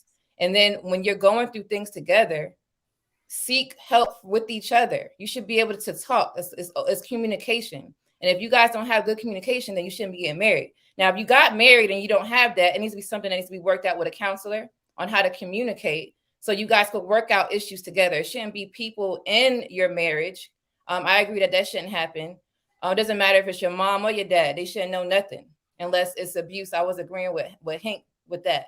No one should know anything about what's going on unless how would they know if abuse is going on if it's not shared? Unless it's physical abuse and you can physically see, how would they even know abuse is going on unless some information is shared? You're just not going to be able to tell abuse is going on. She said, unless it's abuse. Unless it's abuse. That's what I said. I said when it's abuse. No, I agree. You don't sit there and I agree with you, but if there's no physical abuse and you can't see, let's say, if it's not physical abuse, it could be emotional, financial, mental, whatever kind of abuse. If you don't see the physical scars of abuse, how would one even know abuse is going on? Because that's one thing that abusers do. They like to isolate, make sure that you're not communicating. So that is a tactic of an abuser. So but if you're grown, though, information, grown, that right? doesn't mean that you know. No, no mistake. I said any kind of abuse. I didn't say physical abuse. Right, I said any type of abuse. Yeah. You should see. The question is, how would you know? Counsel from maybe family members then. But if it's any type of abuse, like I said again, any type of abuse, I don't care if it's verbal, mental, physical, or financial, whatever abuse. If there's some type of abuse, then let it be known. But if it's not, then we need to talk about it within our circle. Everybody shouldn't be within your relationship. Why? Why are you putting all these hands in your relationship like that? That's a problem. Because, like I said, most of the time, men don't be doing all that shit. Most of the time, let's keep it real. Men don't be doing that. It's the ladies that be doing that, and they be bringing everybody in. Again, you got your friends on the outside looking in, like, girl, I know he's a good dude, but I know my friend, she really trifling. She really don't respect him like he should. She out here telling all their business. I wouldn't do him like that. And she gonna slide in there and get with him. And then all of a sudden, 2 years down the road, what the fuck y'all got going? Y'all together? Yeah, because you told everything he do. And she has no problem with what he does. One of the reasons why is because this society is a little twisted. So you can't trust people at all, even your own family. So you said you think that, I'm not saying you mistaken. I'm pretty sure you say you trust your mom and everything. I'm not saying directly to you, but there's some people who have ill will and you don't know until stuff comes out. So to allow these people to have that opportunity to tell you something wrong, and because you trust them so much, you're gonna go with that. I think that's too risky. I think you should talk with your spouse about how you guys should move. If you cannot communicate together, then that's not a way to be together. That you gotta work it out together and rely on each other, because that's all you have at the end of the day when you get old and you grow old with that person. Wait, so ladies, so you don't have, like, do you have siblings? My siblings are young, 17 years apart. So I'm basically the only child. Okay, so if one of these siblings reached out to you for guidance, you would tell them that they will have to just go back to their partner. Like if they're having an issue with their partner, they're looking for support. So the communication pathway, or the line of communication has already been broken in that moment, regardless of all of the constructive conversations that you want to have. It's not happening for whatever reason. Now I need support. Now your sibling needs support. Let me call my sister. She knows the world. You know what I mean? She's very worldly. She's intelligent. I know she's going to drop a gem on me. And they hit you up. you're not gonna have nothing for them. You're gonna be like, well, that's your life. You know, I can't speak for you because I'm not in your shoes. You know, you got to go back to your house and figure that out, because they're coming to you. You know, they've already tried to figure it out. So, you know, I'm just curious when people say you can't trust people. Like, that's correct in general, but your closest people in your life that you would hope to reach out to in a desperate moment, to think that even those people in the end can't be trusted, I think is a sad message. So let me clarify what I mean. So I'm a wife coach. So I help people with this in general. So let's say I'm not a wife coach. I think people should use wisdom. So if I have a sibling, they looking at me, am I married? Am I successfully married? Am I happy in my marriage? Can I help you because I have these quality traits? Do you see me and my husband move in a sense where we're not negative? You need to look at stuff like that. Some people are not married. Some people have had divorces. Then it's like, why are you seeking advice from people like that? Seek advice from people who are positive, walking. They talking it and they walking it. I do that. So for me, if I wasn't a wife coach, they have to be able to understand who you should ask, because it's not saying you can't ask, but at the same time, be real mindful. People ask the wrong individuals, because just because they're good-hearted people to you, that does not mean they have the answer to your questions. That's all I'm saying.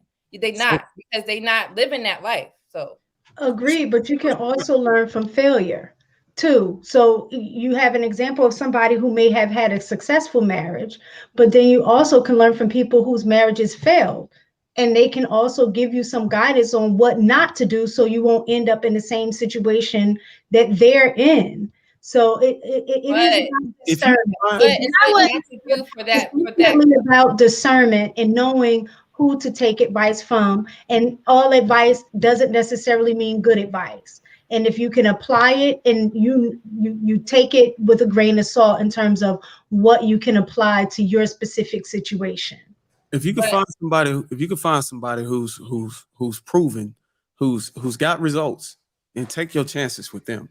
Exhaust all those chances before you go to somebody who failed. And I understand sometimes in some cases, you already exhausted all the options of communicating with the person that you having an issue with. At that point, yeah, then you go out and seek, like what she said, professional advice from a professional or an expert. That is the problem. People going to their cousins and shit, to people that can't give you shit but misery maybe. So yeah, so you and then if it's an emotional abuse, something that you can't see, I think you should take it upon yourself to figure out why the hell you're being emotionally abused first before you go seeking advice, because emotional abuse might be justified.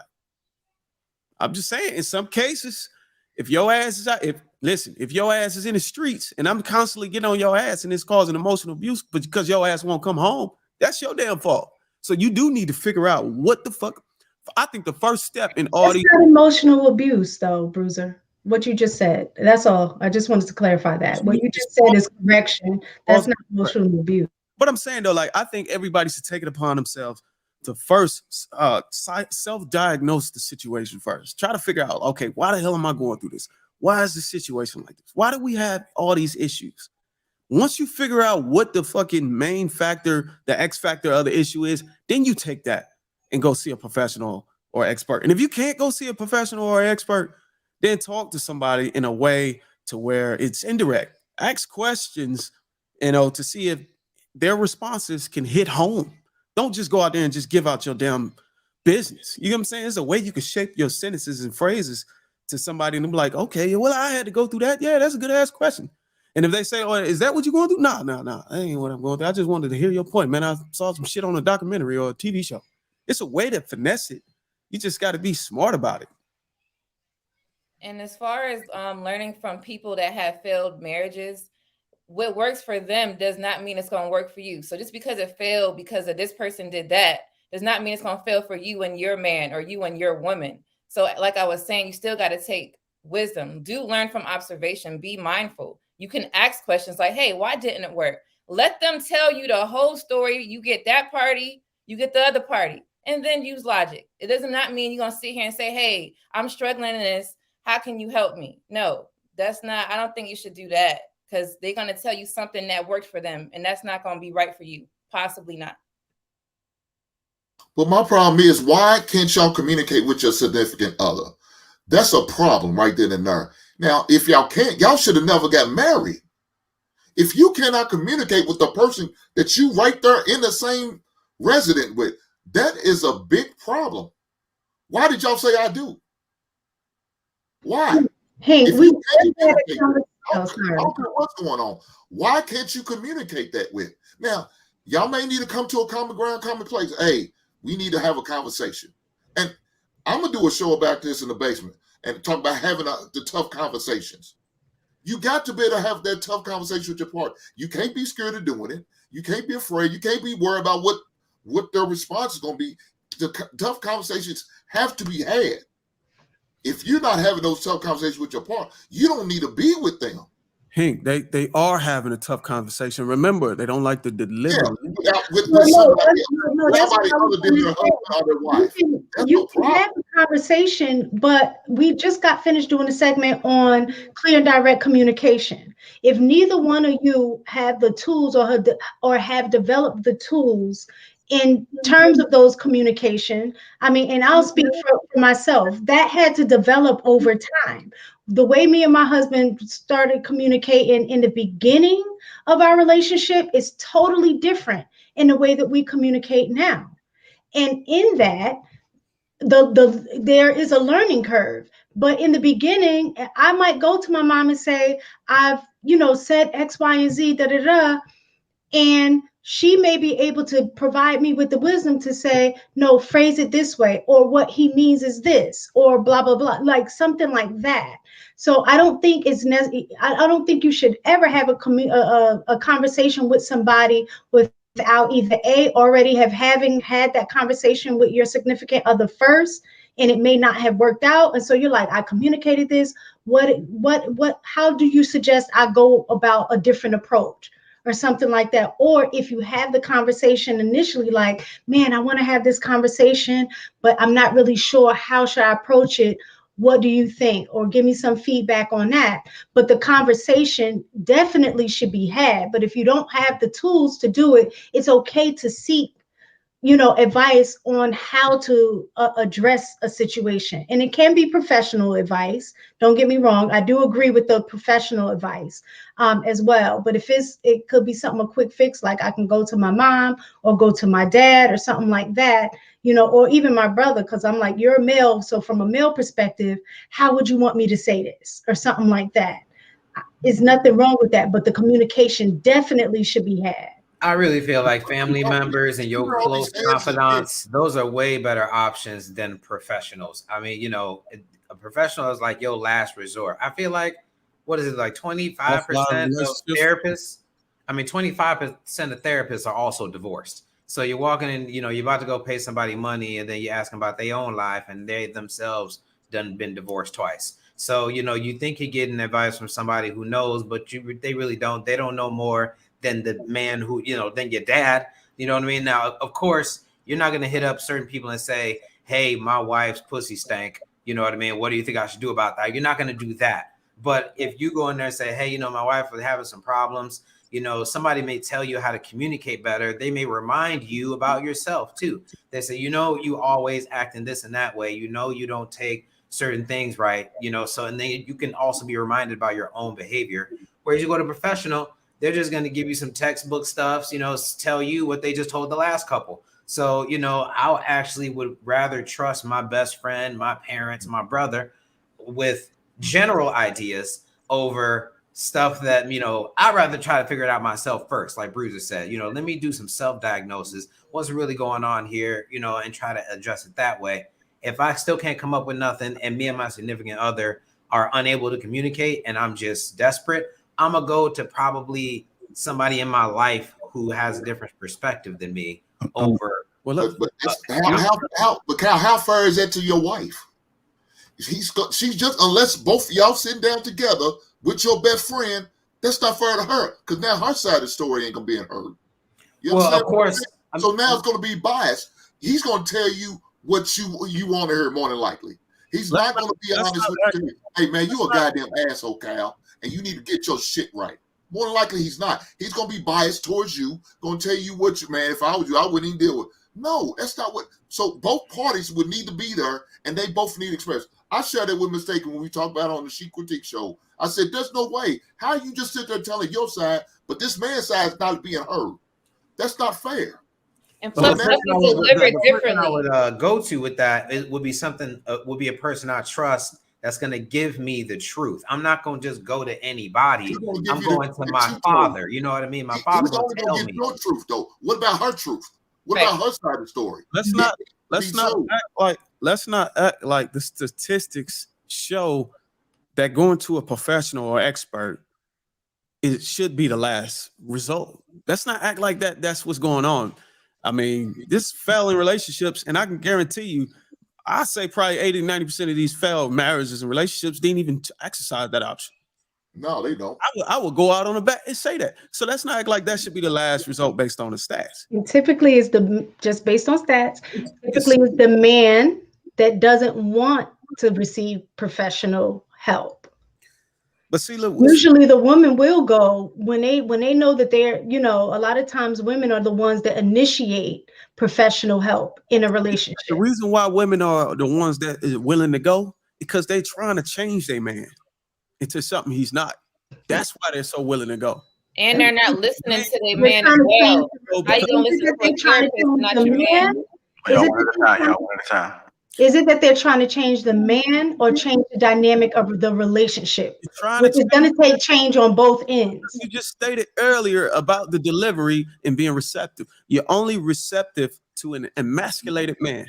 That's why you can't get that's why the delivery is an issue for you. So now you got to go to counseling to tell this man, to tell the counselor to tell this man to change his delivery. That's not who he is. That's why he's refusing to go. So you're telling that in order for the relationship to work, the woman is the only one that always needs to make the adjustment in the relationship. Woman is the only one walking away from the marriage. So it starts with the women. Yeah, but if I'm communicating to you and telling you that this is a trigger for me and how we communicate, and it's difficult for me to receive what you're saying and be able to apply it because of your delivery, and you refuse to change your delivery, then is that something for me to work out or something you need to work out? Okay, so let's look at it. What if I told you, you need to wash your ass, Mistaken? Explain to me how that'd be hard for you to accept my delivery, and I'll respond to that. Give me a different example, because that's not give me a realistic example, because I'm not going to get offended from my husband telling me to wash my ass, because I would want my ass to smell fresh. Wait, you said something. You said something there. You said you would want your butt to be fresh, right? Okay, so that means it's what you want to hear. So you want to be clean, right? So there's things that women don't want to hear, so they don't listen at all. So they would have to listen to a therapist and listen to someone that might have some logic. So if you married your man, you know you trust him, right? So if he's saying something to you, that means that y'all should be able to work it together. It shouldn't be, let me go to a therapist, because the therapist don't know y'all like y'all know each other. So I'm not saying therapist is not needed, but sometimes I feel like communication should be learned together. Like, look it up on Google, search communication methods. There's different words that you should be helping each other get through. Now, if y'all can't get through that, then something's wrong. It might be trauma from childhood or something. Correct. And that's the part that the therapist is there to serve.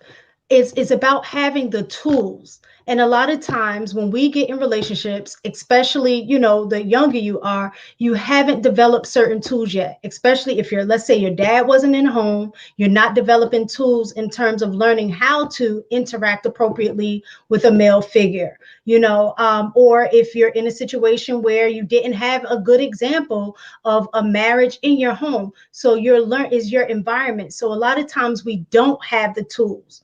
And so that's where you go to the professionals that have a different type of perspective and insight on providing you the tools. If you have a good therapist will never tell you what to do. That's not their job. What they do is they give you the tools, they give you specific tools to utilize to help you figure out how to adapt and make those necessary adjustments to change your situation. That's all a therapist is supposed to do. The reality is, when we were talking about these men's delivery, we can't point out no point where what he said was actually wrong. It's just the fucking shell around it, the words. So we're willing to, we got the women having so much damn pride that they're willing to sacrifice their marriage because of fucking delivery. Yep, ego. That's the sad part about it. That's the sad part about it. It sounds like we all need to go to therapy first, because you saying triggering words. This doesn't make me feel right. Why not? It should be, maybe we should just go to therapy for individual therapy first, because yes, we all go through things. So there are things triggering us, but it shouldn't be triggered all the time. Someone shouldn't censor every time they talking. That's draining. And I think that everybody should be able to speak the same way to each other, so that everything can get across the same. It shouldn't be, well, let me say it this way because that's too much. It's a lot to deal with in life. That shouldn't be one. That's part of life. Let me ask you this. Do you have children? I have 4. Okay, so you have 4 children. So a lot of time now, I can't speak for you, but I'm gonna use an example because you know that's my part of my profession is I work with children. When you deal with children, all of y'all are in the same household, so they have the mom and the dad.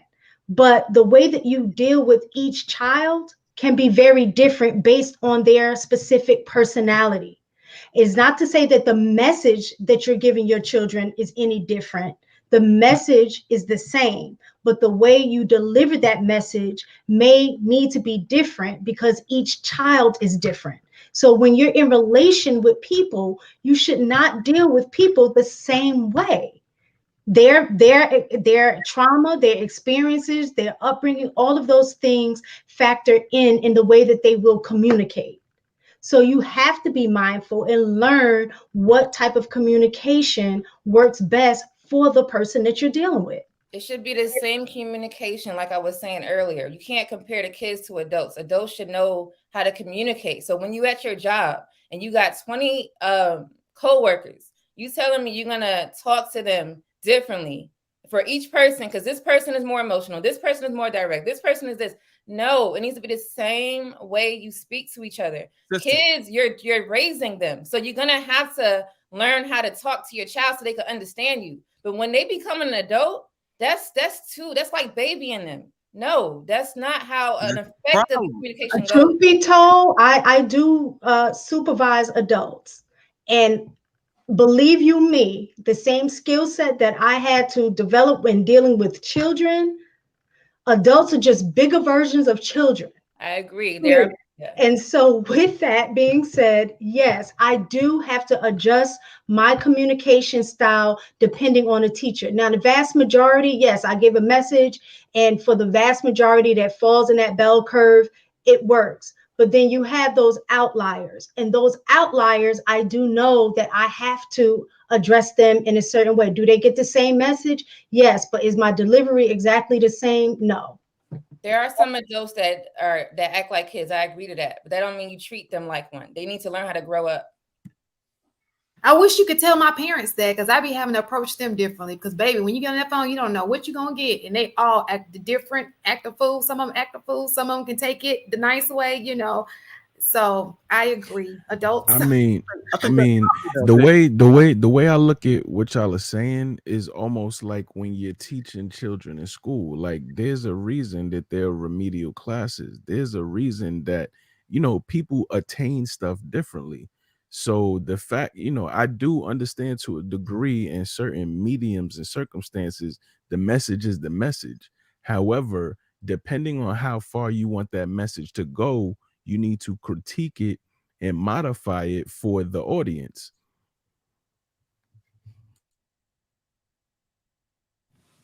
Agreed. I agree as well, just for that blank, you know, that silence we had right there.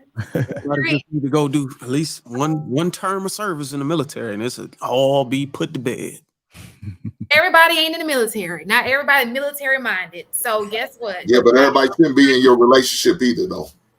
They should not be in your relationship. I don't think that we're saying that everybody should be in your relationship. Y'all allow all these personalities in your relationship when you keep on sharing everything with everybody. That's what you're doing. you putting all these personalities in you, and they shouldn't. There's no way. Like again, I say it. Men don't do this most of the time. It's most of the time the ladies doing this.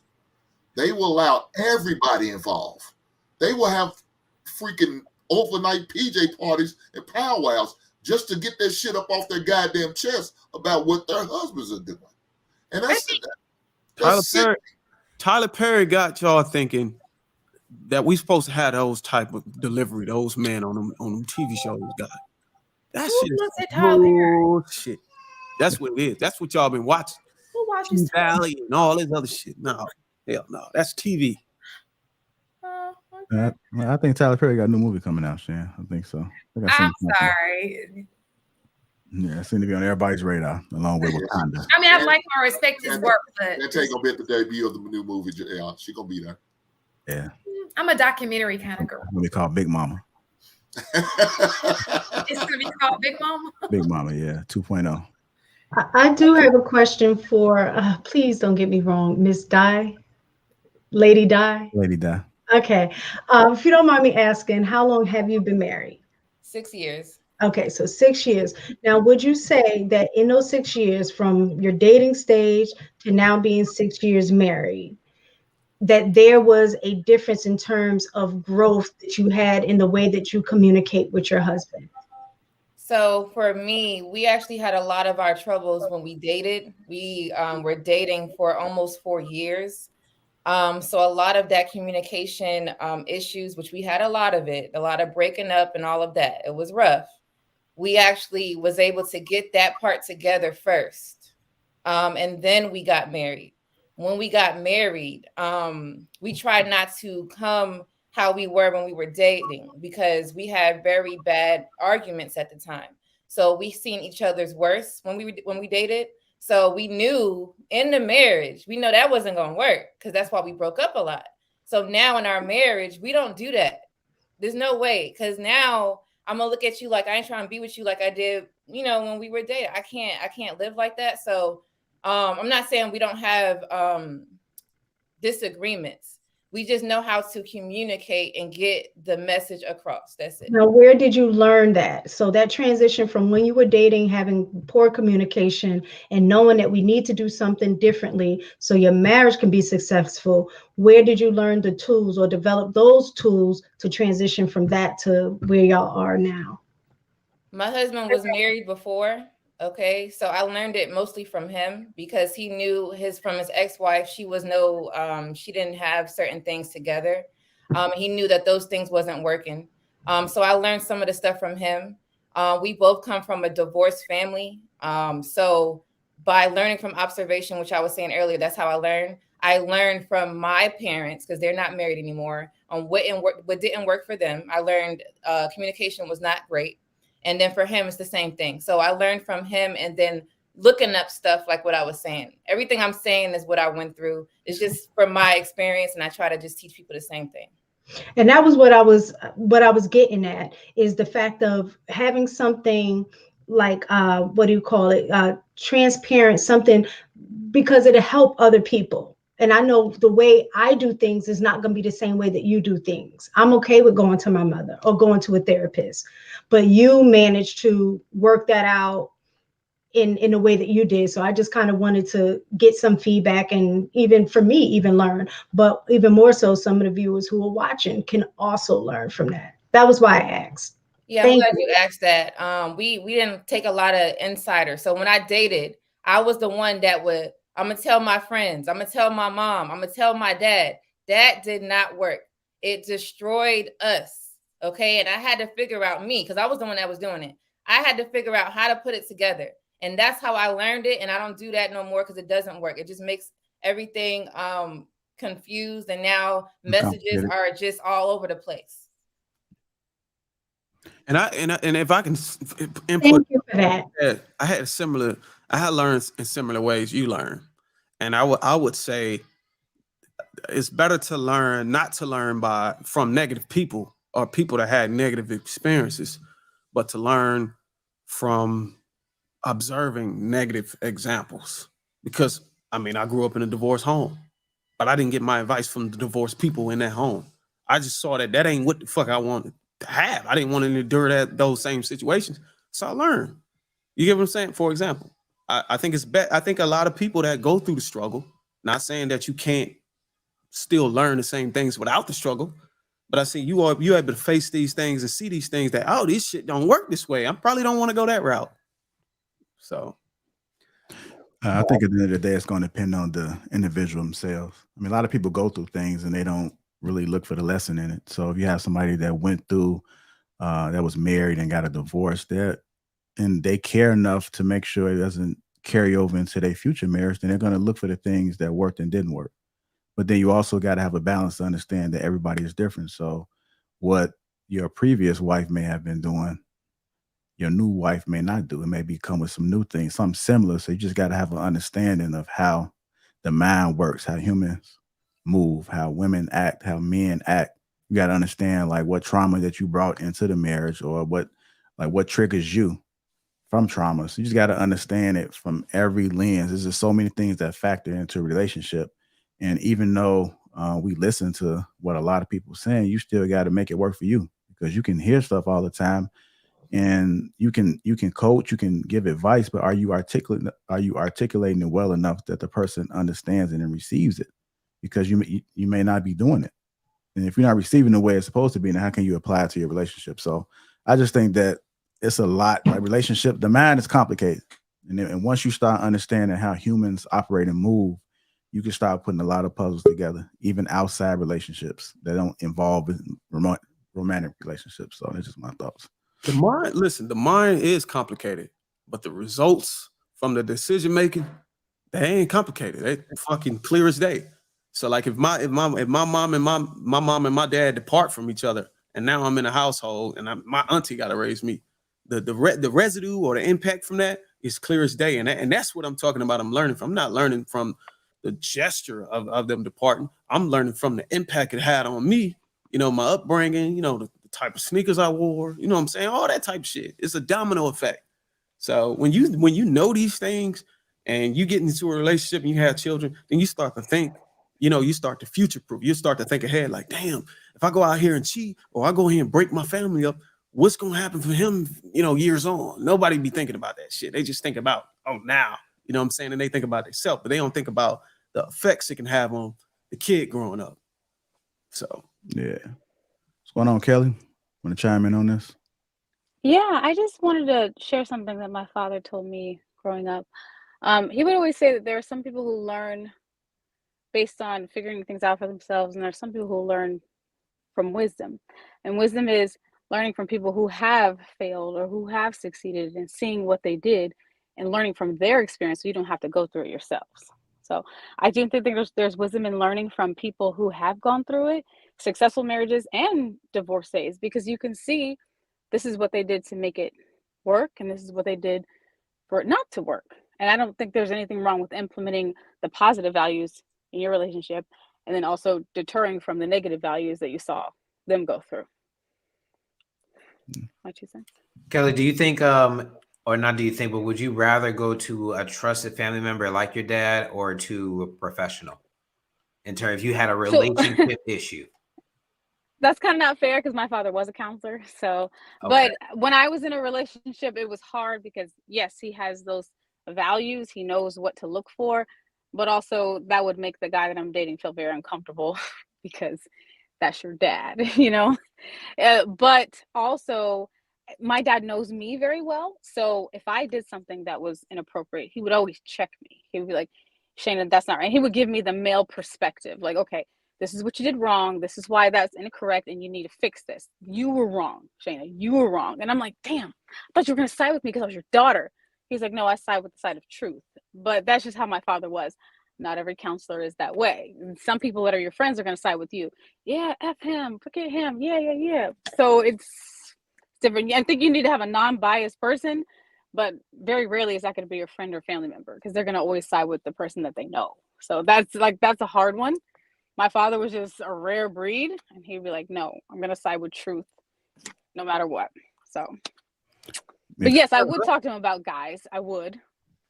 Cal, my thing on this family member and professional, I think it's two different things, man. You got to look at whenever you go to, when you're trying to determine whether you want to go through a professional expert or a family member that may know some things. I think it's based on restriction. I mean, the professional or the expert is not restricted to their own experience. They have, research and stuff and study to back it, regardless of their relationship status. So they can always be able to give you the right advice versus, going to your family. They're only restricted to their experience, what they think is right, So a professional is able to expand on a lot of things versus your family member or your cousin or a relative that you trust is only restricted to what his experiences show. You get what I'm saying? Yeah, I'm gonna go ahead. So I think the professional is twofold. The professional is twofold because they're taught in school what to look for. Like they can tell when you're lying. They can tell when you're saying things that aren't necessarily factual, and they know how to ask the right questions to get to prod and poke and get that information from you. But also they don't know all the details. They only know what you give them. You know what I mean? So your family will be like, man, we know you're a thought pocket. Like you're lying, making it seem like you're a good girl. But the professional only knows what you tell them. They don't know that you're like a stripper on the side and you're living your hot girl summer. They don't know that. They only, oh yes, I'm a good church girl. They don't know. That's why you got to be clear and direct. Based on the information that you give them. So it's in order to get the proper help, you're supposed to be honest with them.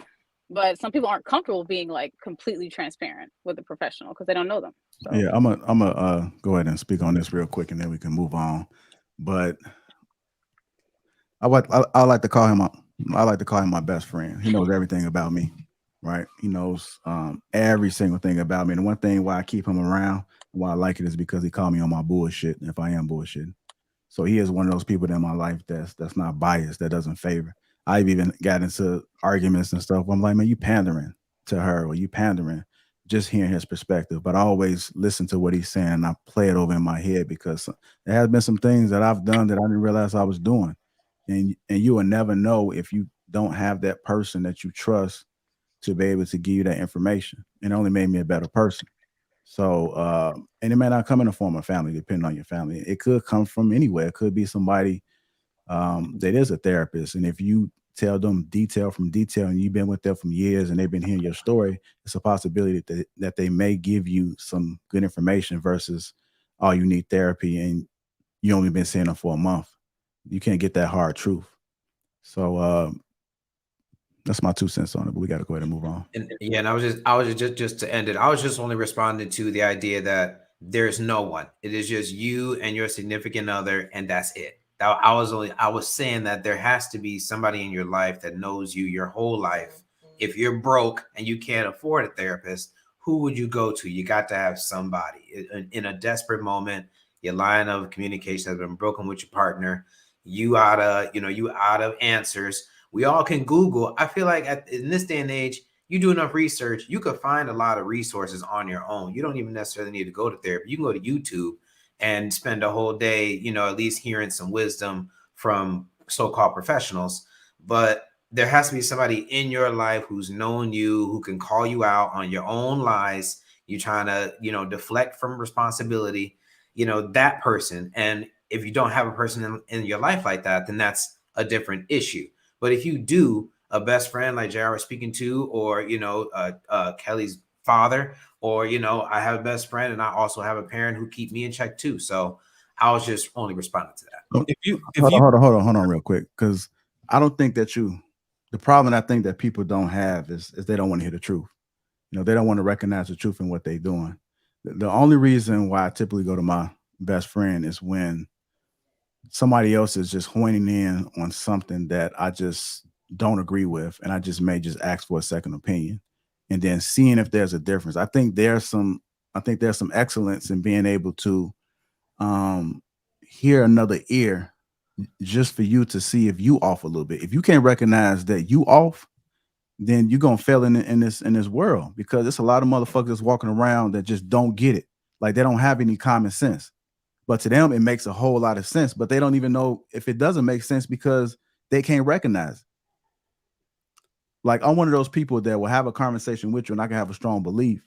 And then I sit on it for a little bit and I constantly think like, damn, like, Was I right about that? I look at it from like 7 different ways and play it back. And if I recognize that there was some fault in what I said, what I'm doing, then I'll come back and I'll admit it. I do realize that there are probably some things that I'm doing currently right now that I don't even realize, but most people don't even realize that. So it's a lot of people that's just walking around like zombies, in my opinion, and they don't know how to take things in. They've been doing it the same way, and that's all they know. So if they don't want to hear what other people have to say, well, get an opinion. You know, I mean, you could be the smartest man, but it doesn't mean that you ain't out here moving around in fuckery. I've moved around in fuckery, and I probably didn't realize it. And one of the things that I said on this panel, which was some real shit, is that I didn't realize how much men played in fucking up the community by fucking with these women. I mean, you can be on that shit, but if you really want to, you got to hold yourself accountable. And as far as what you doing and how you moving, everything starts with you. And that's just like a life lesson. I mean, everything starts with you, then it starts with your household. And then from that point on, you can make the difference. You can't go out here and try to tell people what they want to do, and they don't even fucking know you. Start with your house. Sometimes you're just wasting your breath because they walking zombies. But if you start with yourself, start inside the household, and then seeing what that'll do, you possibly can lead the world in a better place. You have a better chance in starting with yourself and within your household than you have going to preach to these people. Because they ain't trying to hear you. They don't give a fuck. You're trying to tell these women that we call masculine, do this, do that. You wasting your breath. They mama doing this shit. I've literally witnessed when I talk to somebody's mother and I'm sitting here like, it makes perfect sense. I can't even tell your mother shit, let alone tell you something. That's why and listen, that's why I say you go professional. And if you can't go to professional, you can always go to a church, man. A lot of times a pastor won't even charge you to have a conversation. Everybody fucked up, man. You're gonna have to really understand what's going on outside of what everybody else is. And I personally know pastors who've messed up relationships. Yeah. Like, man, we could go on and on about the pastors. You know what I mean? We all got a pastor story. That's and I'm not disagreeing with you, Bruiser. Like, I agree, and I feel like that is on supporting my point. Is that there's got to be somebody in your life that you can go to. And again, it depends on the topic too. You know what I'm saying? Like, there's certain things that, of course, you're going to keep to yourself or only talk to with a professional because we're human. We don't want maybe people in our lives to really be that deep in our relationship like that. But just in general, like, you know, me and my girl argue all too much and now I'm upset. Your homeboy who has witnessed some of y'all arguments, you know, you may want to talk to him about it. He may be able to talk you off a ledge or tell you about yourself. So I just think that can't be discounted off top. You know what I mean? Your best friend is not the same as just some random who you kind of know a little bit at work and you telling him about it. No, but you know, we got to have somebody that we could trust outside of. I'm just curious. I do agree with that to an extent, Kyle, because at the end of the day, like, you could see things one way, and because it's two individuals trying to be on the same page, sometimes you guys are not going to see eye to eye. So it's really nice to get a third perspective, because you could just see it your way, they could see it their way. Sometimes it's good to have a mediator. Like, this is what they're trying to say. And sometimes when emotions are involved, you don't even hear what they're saying. It's like they're trying to tell you something, you cannot hear what they're telling you because you're so involved emotionally, and that third person doesn't have any skin in the game. They're just hearing it from a non-biased perspective. So it is nice to have that. Also, I think what JR was saying, it's really important to have that person that you can trust that will give you an honest opinion, because I'll do that. Sometimes people, I feel like, don't know me very well. They'll make a statement against my character. I'm like, who are you? You don't know me. But I'll go to people that know me well. I'm like, this is what someone's telling me. What do you think? How do you give me examples of when I did this so I can evaluate myself? But so many people don't want to take that time to self-evaluate and know who they truly are. I feel like that's something that a lot of people avoid, like self-awareness. Take the time and evaluate and think about who you are and think about if that's true. And if you don't like it, then change it. If that's not you, then you can just discard that information. But I do think you need to take into account and evaluate yourself for you, like not based on what anyone else is saying. But you should know, if someone tells you something about yourself and it's true, you should know, like, yeah, I know I'm a flirt. Okay, yeah, I get it. You know, just be aware of that about yourself. Or be like, no, I'm not a liar. I know I'm not a liar. Yeah, like, you can't call me a liar because I know I don't lie. So you should know who you are, and you can't lie to yourself about who you really are. Because then who are you trying to we gotta move on, y'all. After that. Wait, I'm well, I just got here. No, I'm saying we got to move on. We got to move on. We've been hurting this too long. You got more topics? Yeah. How much does it cost, JR, for like a professional counselor? Like, how much does that even cost? Like to get professional? Well, shit all depends on if you got insurance or not. I mean, 175 per visit. 125 to 170. Yeah, as long as you got insurance, it all depends on their credentials. If they social media famous, it may be a different price than it is for if they're going through the networks. So Mine's is 120 for a half an hour. Yeah. So, but just to kind of button this all up. Like I do know somebody that's a counselor, a therapist, had their own practice, and they told me, yeah, shit, they be high and they go in there and they regurgitate the same shit over and over again. You know, all they want to hear is this. You know, it does happen. Wow. Like the shit does happen where it's like it's a real big finesse. But I think the world is a finesse. Yeah, we human beings. Yeah, we all finessing that work. And I think that you just got to take what you need and make sense of it. If it makes logical sense to you, then you take what you need from it and then you button it up, because it is some solid gems that you may have never considered that was said, even though it's scripted. You may have never heard it that way, or maybe they know how to articulate it a little bit more professional than family and friends. So that's why I'm saying you got to understand how the world works. And if you can understand that people, what you laughing at? What's going on here? I was just trying to sell some hats to Mommy 3 Love. Oh, no, we ain't doing that over here. We're not gonna do no soliciting over there, Miss Kelly Conway. So keep those some ashy hats over there. It was in the back chat. Did you read the back chat? No, I ain't looking at the back chat. I'm focusing on the show. I got, I'm sorry. I can't do what y'all do. With that being said, let's go ahead and get to these super chats. Hit the like button if you haven't already. Make sure you like and subscribe to the channel. Adonis 1909 $5 said, how about we keep ratchet reality TV shows out of the relationship? I don't see many cultures with the exact same messages we are fed on TV. Everybody mute up in between, please. Kelly Conway says, hey, Lapeef and Sunday panel. Miss you guys. Great show. Drop the link. I have to chime in, but you just did already. Adonis 1909 $20 said, my ex-wife mama, who didn't like me, brought a dude to visit her for her B-Day and pulled up on them at the hotel. She moved 2 weeks later, became homeless a year later, and apologized for leaving 3 years after that. Sad story. Jay on the panel donating $20, man. Oh, Man, we got Shannon over there, Harlem shaking. You know she old school. She hit him with the show. That definitely is not the Harlem Shake. Well, man, I'm old. I'm 54, so I don't 1909 $10. Is no one asking the question, why is the majority of people getting triggered from constructive criticism? This is an issue, seriously an issue. It's not normal. This is a crutch and a weakness. Clement Gray, $5, also a member. Women will walk away from marriage and relationships because a man's delivery or treatment, but will accept worse from job or government without leave. I guess they're one of those people that's controlled by the media, right? Controlled by their jobs. Y'all been seeing that lately with the whole Kanye West thing. Gabrielle Smith Perry, $5. It's called style flexing. And yes, it's done in the workplace. I know y'all not over there stunned at work, are y'all? I'm an engineer. Adonis 1909 $5. It's saying no mommy 3 missed that. And so is the rest of the panel. Are y'all listening to me? Or y'all on y'all phones and stuff? No, we hear you, bro. We're listening. We hear you. Okay. Well, that was a joke. We're reading too. Okay.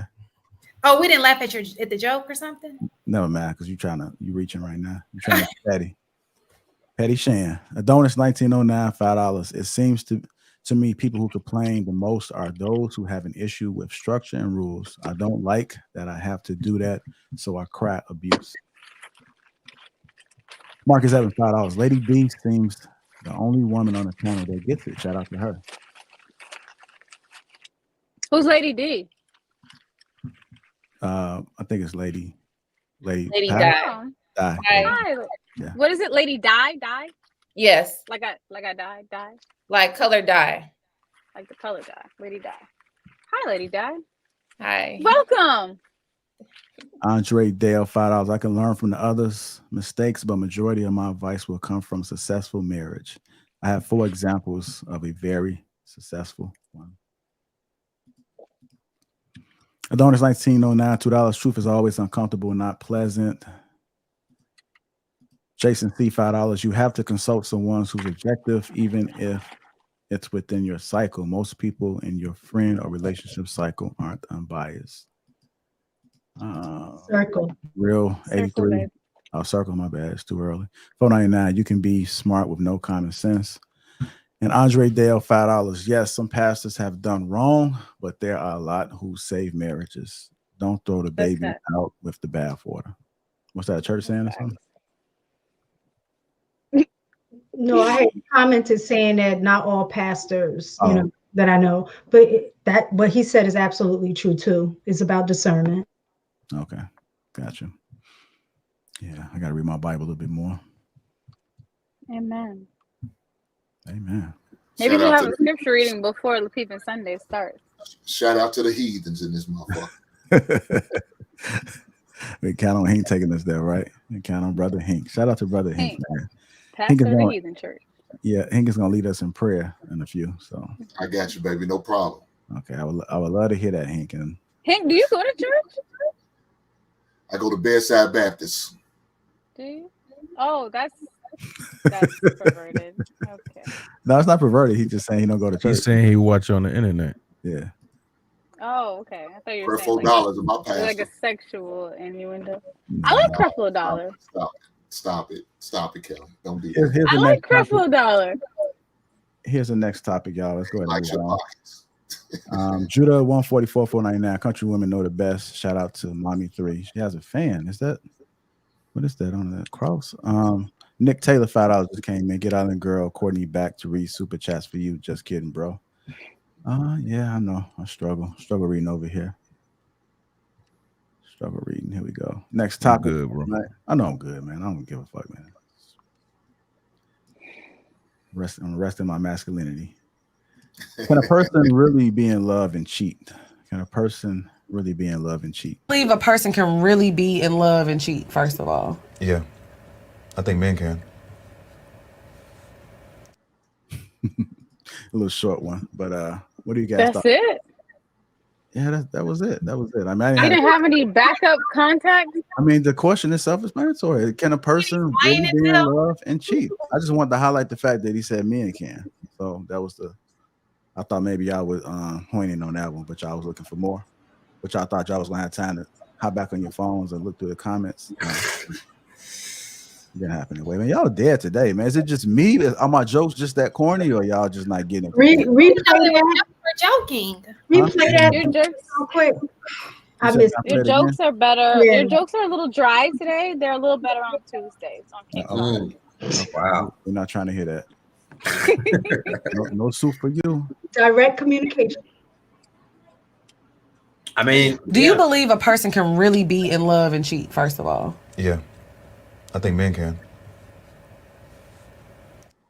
He said men can. See, I missed I that. didn't know the follow-up from that. It You looked know like what? No, I don't think you can. I don't think men can really either. I mean, maybe you could convince yourself that you're in love, but in my opinion, this is me.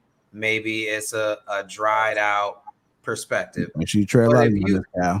If you really in love with somebody, then you just gonna be focused on that. That's all you're thinking about. If some new thing comes along, that shouldn't be even in your perspective because your mind and spirit is on this over here. Even if somebody's throwing it at you, if you a man with some kind of character, you should be able to be like, nah, I'm good. Love gone over back over where you came from. You know what I mean? If you really in love like that. Now, if you just really like this person and you want to be with this person in a relationship, that's cool, but that's not really being in love, right? Like I would imagine that being in love is like that means you're deciding that nobody else is going to be coming into your life like that under any circumstance, even if it's casual. You know what I mean? Your commitment is to that relationship, and that's it. So, that's Kyle, I like your perspective. Can I ask you a question, Kyle? Being a happily married man, how do you respond if a woman slides into your DM? Because you're a good-looking guy. What do you do? How do you shut it down? I mean, I usually don't even respond to that. It doesn't happen too often, but when it does, I don't respond. If they're persistent, I'll just be like, Nah, because here's my thing, right? Somebody could have sent her. This could all be a trap. You know what I'm saying? This could all be a long way set up. So I always, you know, I'm always on my square in that kind of way. But, you know, in another way, I'm not interested in that. I think Quest usually would speak on this.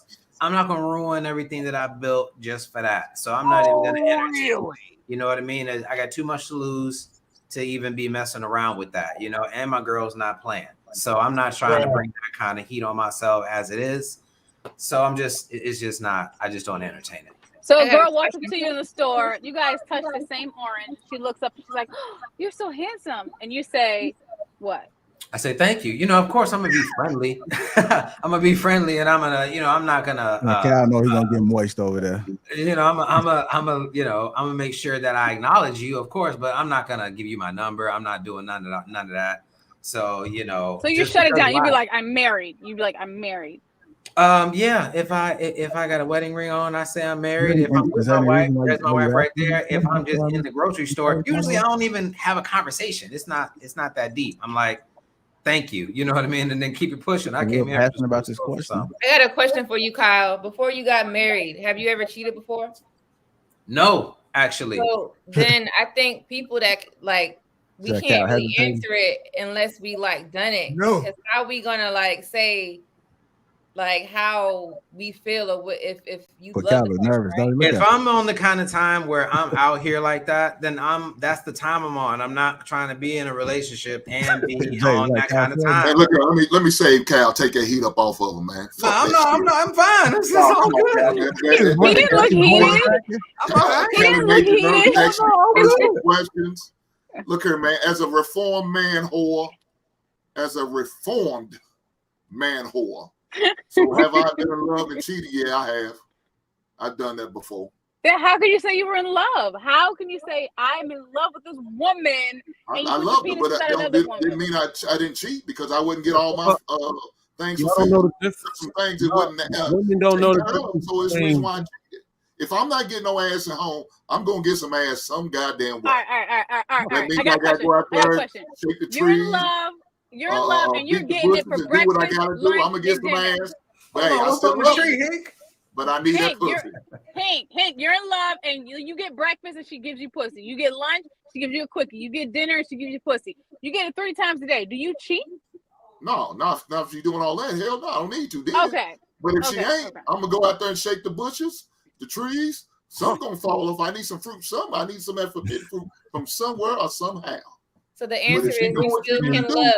You ain't got to worry about me going outside. So you love your wife. You love your wife. She's just not feeding you. So you go for takeout. Kelly, did you just hear what I said? Did you hear what I said? Okay, Ricky. Did you hear what I said? I was straightforward what I said. If she give me what I need, then I ain't got to go out there and shake the trees or the bushes. But if you ain't, clarification. I thought I was clear and direct. I think if you give me what I need, if you give me some pussy, then I'm not going out there shaking the bushes and the goddamn trees. But if you ain't, I need to do what I gotta do. I'm tired of using jargons. I'm tired of beating my meat off in the goddamn shower. I shouldn't be doing this shit. Let me ask you a question. When you get married, I need to go into the bedroom. I need to be on the goddamn couch. We could do it in the goddamn shower if we need to. Let me ask you a question. When men get married, do they say to their wives, I would like sex on a daily basis? Do you have these conversations? Like, how often will I get sex? I told you. Do you have that conversation? My minimum sex is 4 times. That's minimum. But do you tell her that as a requirement? Like, I need to have sex at least 4 times a week. I do tell them that. Okay. Look at her. Those are those tough conversations I don't have no problem with having you. And like I said, I told Lady Di, I'm a direct type dude. I'm not one of you do. I'm not gonna beat around the bush. I'm gonna beat that bush. I'm gonna shake that goddamn bush. Give me that ass and everything that comes with it. Shake the bush, okay. But I just feel like that's a conversation people don't have. They just kind of hope, like maybe if I touch her a little bit, oh, she's not down. Okay, I guess I'll just roll over and just. No. But I feel like that needs to be a conversation. That needs to be a conversation. Baby, my dick hard. I need some pussy. With that. If they ain't gonna give it to me, okay, you keep telling me no, I'm gonna go outside. You keep telling me no if you want to, I'm gonna go outside. But don't So be I mad read this article because you had an opportunity to resolve this situation. I read this article where this gentleman. I read an article where the gentleman asked his wife every single day if they could have sex, and every single day she had an excuse, and he wrote it on the calendar. Is okay. Today she said she wasn't in the mood. Today she said she was on her period. Today she said she had a headache. Today, every single day. They only had sex 3 times in that month, and after that month was over, he decided it was okay to cheat. And she asked him why he cheated, and he showed her the calendar. And she had no idea she was saying no that many times or giving him that many reasons because there was never conversation had. It was just like, hey, you want to do it tonight? Can we do it tonight? Why he's saying no? She knows she's saying no every goddamn time because she's lying most of the time. I ain't got a headache. Oh, I don't feel good. She lying. She's a goddamn liar. Hold on, but we talking about being in love, not like your person. Like you might love her, but you're not in love. Cal. I love you for everything else. I don't love it when you tell me no when I need some pussy. Nope. I feel you. I'm not just saying. I just feel like we got to get somebody. It's tough to say because the stereotype, I guess, perspective is if you love a person and you don't want to do anything to hurt that person, so you going out and doing that, even though you might feel justified, you going out is going to hurt that person. And so you say, well, I did this because you did this to me. You, again, that's a sort of a legitimate reason, but you still hurt that person that you call. You don't love the person if you're not doing it right. So fuck my needs. I gotta be sensitive to her feelings all the goddamn time. I'll be goddamn. I just feel like it should be a conversation. I'm not gonna be backed up. I'm not gonna have blue balls because I'm gonna be sensitive to her feelings about her not giving me some air. But it should be a conversation. It should be a conversation. Cal, Kelly, I need some pussy. You tell me no. That's a conversation. But it should be a conversation. If you don't give me some pussy, I'm going for takeout. It should be a conversation, not like I'm gonna go dip my dick in another well. Hello? Sorry. I think it's a delay. Oh shit. Oh, for people that's watching, there is no permanent mute button. Just so you guys know. Okay, so. It's always this thing like about exercising. You can mute all day; they can keep unmuting themselves. So. I was going to say that I think that on either side, you cheat because you want to. Anybody can find any reason to justify bad behavior. I know specifically, and actually Shan knows this person too, who had a wife who he said he loved, who never told him no. Every single time he asked for sex, she gave it to him. Never said no. And guess what? He still cheated. So it's not about, I mean, we can, it's so easy to justify behavior that we know is wrong, but still want to do it. So people cheat, men and women, they do what they do because they want to. Period. That's the bottom line. You do it because you want to. When you know what's right and you choose to do wrong, you can't blame the other person for that. We're in a relationship and we say it's supposed to be a monogamous relationship and we understand the terms of that and we walk outside of that. It has nothing to do with the other person. At that point, it is your choice to leave and operate outside of what you agreed to. However, that does not take away the fact that if a man or woman is specifically telling you, I need this, this is a need, and they fail to, meet that need, then that is definitely on them. And some conversation needs to happen and some action needs to be followed up behind that conversation. But when you step outside of the confinements of your agreement, that's on you. It has nothing to do with the other person. And I just want to say that I think people just confusing the terms love and commitment. You can love someone, but you don't necessarily have to commit to them. Commitment is not cheating. That's what that means. Respect is also being confused here too. But what is a marriage? Isn't that commitment? And you respect people saying you don't want to hurt them. You love them, so you don't want to do nothing to hurt. No, that's respect. You respect them, so you don't do anything to disrespect them. So we have to be able to look at the terms. And yeah, in relationships, these things go hand in hand. But we try to like we try to combine everything into like one. We try to ball everything up. You just can't do that. It's different, Bruiser. It's different. Well, so how do you Men view define being in respect as love? love. Men view love as respect. Women view love as love. It's different. So you say love is respect. Everybody, yeah, for you as a man. You can look at these terms and understand them the way you want, but if you continue to Or do you that, can just read the dictionary. you're Or gonna you can just screw read the yourself over. dictionary. You're gonna screw yourself. They're two different. They're just two different definitions. And I halfway agree with can respect mistaken. people that I don't love. Yeah, but men view respect as love. Love If people you that I ask a don't. man, would you somebody you rather don't love. respect him? Exactly. If you ask a man, would you rather respect me, respect you, or love you? And I don't have to give my heart to them, but I can show them respect because I want to be respected. But what is marriage? Is that not a commitment? Marriage is an agreement. It's something you get in. It's something you bond yourself to from a person that you want to be with and have a family with. And you love them. All these things come to fact. Love, respect, commitment, trust, all that stuff, care, all that stuff comes into it. It's not just love. But see, people want to get into marriage with just solely love, and they want love to be the driving force to initiate marriage when it shouldn't. Well, I think love is the foundation that should be laid in any marriage, because if you look at love, it does encompass, hold on, although it's not the same thing, love does encompass respect. It encompasses all of those things that will build a marriage. So what I'm trying to say is, although like you can respect somebody and not necessarily love them, but if you love somebody, you're going to want to respect them.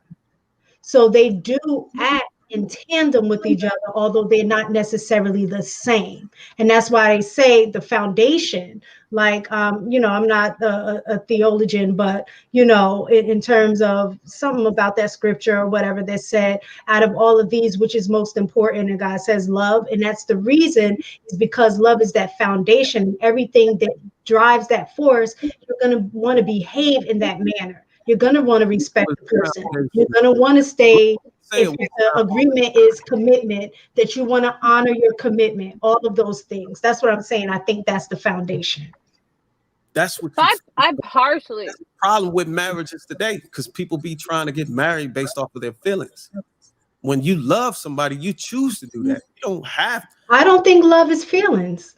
I mean, it can encompass that, but love isn't just feelings. Love is an emotion. No, love is an emotion. Love is a choice. Love is not just an emotion, is an action. Like again, if you look back, love is, I'll take out the biblical stuff because I'm not, on it like that, and everybody up here is not, Christian or what have you. But if you understand what love is a action verb. Can it encompass feelings? Yes, it can. But at the end of the day, when you see what love is, you see what love is. If love is a feeling, then you're not doing it right, because it's actions that's always followed that drives the feeling. So if you're not seeing any action, then that's not necessarily love at all. Because I'm not arguing whether or not it's an action. I'm talking about commitment. We talking about, can you love in someone and cheat on them? I'm telling you, you can. I'm telling you, you don't necessarily have to be committed to something that you love. I love going to the pub every Saturday night, but that don't mean that I'm gonna be committed to going to every Saturday night. It's still my choice at the end of the day. Commitment is earned. You have to earn my commitment. But when you choose to marry someone, you're committing to them. A value that could earn my commitment. I can. Are we talking about a relationship? We're talking about marriage. That doesn't mean that I'm going to be committed to you. I think they're just talking about love. I think with marriage, there's some people who's married and you saying they love them, but people in their marriages ain't doing what they're supposed to be doing. So now what? What do you do? Are you gonna cheat? Because some people saying they're gonna shake the bushes. Or what? So Kelly, if you was I'm not sure what your status is. So are you married? I'm sorry. I'm in a relationship. Okay. So in your relationship, if you told your man that you wanted to have sex every day and he comes to you and be like, nah, I can only give you twice a week. Then we have a problem. So what you gonna do though? I'm going to break up with him and find somebody who can give it to me every day. Thank you. That's what I'm like. Just break up. Like, y'all talking about cheating, and then you don't even love that person. Just like if that's a stipulation to stay with me, you don't love that person like that. You know what I'm saying? That's not even a hard question. Please give me a hard one. No, I was just asking. I just wanted to know what you was gonna do. Now, would you work on it? Like, besides leaving, that's easy. Would you work on it? If he stated this is all I can give you, then that's like we're negotiating this contract at this point. So I can only give you 2 times. I want once a day. Sorry, 2 is not going to cut it. Can we get it to 5 a week? No. Okay, sorry. My contract point is terminated. I can't. That but man is the not way able I to give her something of value to cause her to commit. So her commitment is. But this should be a conversation. Is what I'm saying. Because his value is not earning that. But a lot of people don't have this conversation. Go ahead. No, Bruiser, you go ahead. I'm going on. I mean, I think it should be talked about before marriage, honestly. Like, everybody's not gonna come correct every day, but at the same time, y'all need to talk about sex before you get married, period. Because people gonna be shaking bushes all the time. Exactly. And sex, slow down, all that shit. Now your love running out. Like what? Come on, man. And you gotta a lot of times people will pretend. They'll pretend. Like, oh yeah, you'll get it like this. You'll get it like this. You'll get this. And do it's not really think gonna that be like love that every single and day. being in love are different emotions? Do you define those 2 things differently? Because the question is be in love, not like can you love someone and cheat, but be in love. I always assume those were separate things. Because you love your children, but you're not in love with them. Right. So then is being in love temporary? See, the thing is, being in love is not circumstantial. One person. It's not restricted to one person. That's the thing. That's where the disconnect is. People think, oh, I'm in love. That I only have the mental, emotional capacity to be in love with just one person. That's a fairy tale. Bruiser, do you believe it's okay to cheat on your wife? Do I think it's okay to cheat on my wife? Mm-hmm. Are you trolling me? No, I'm saying, do you, in your mind, do you think that's okay?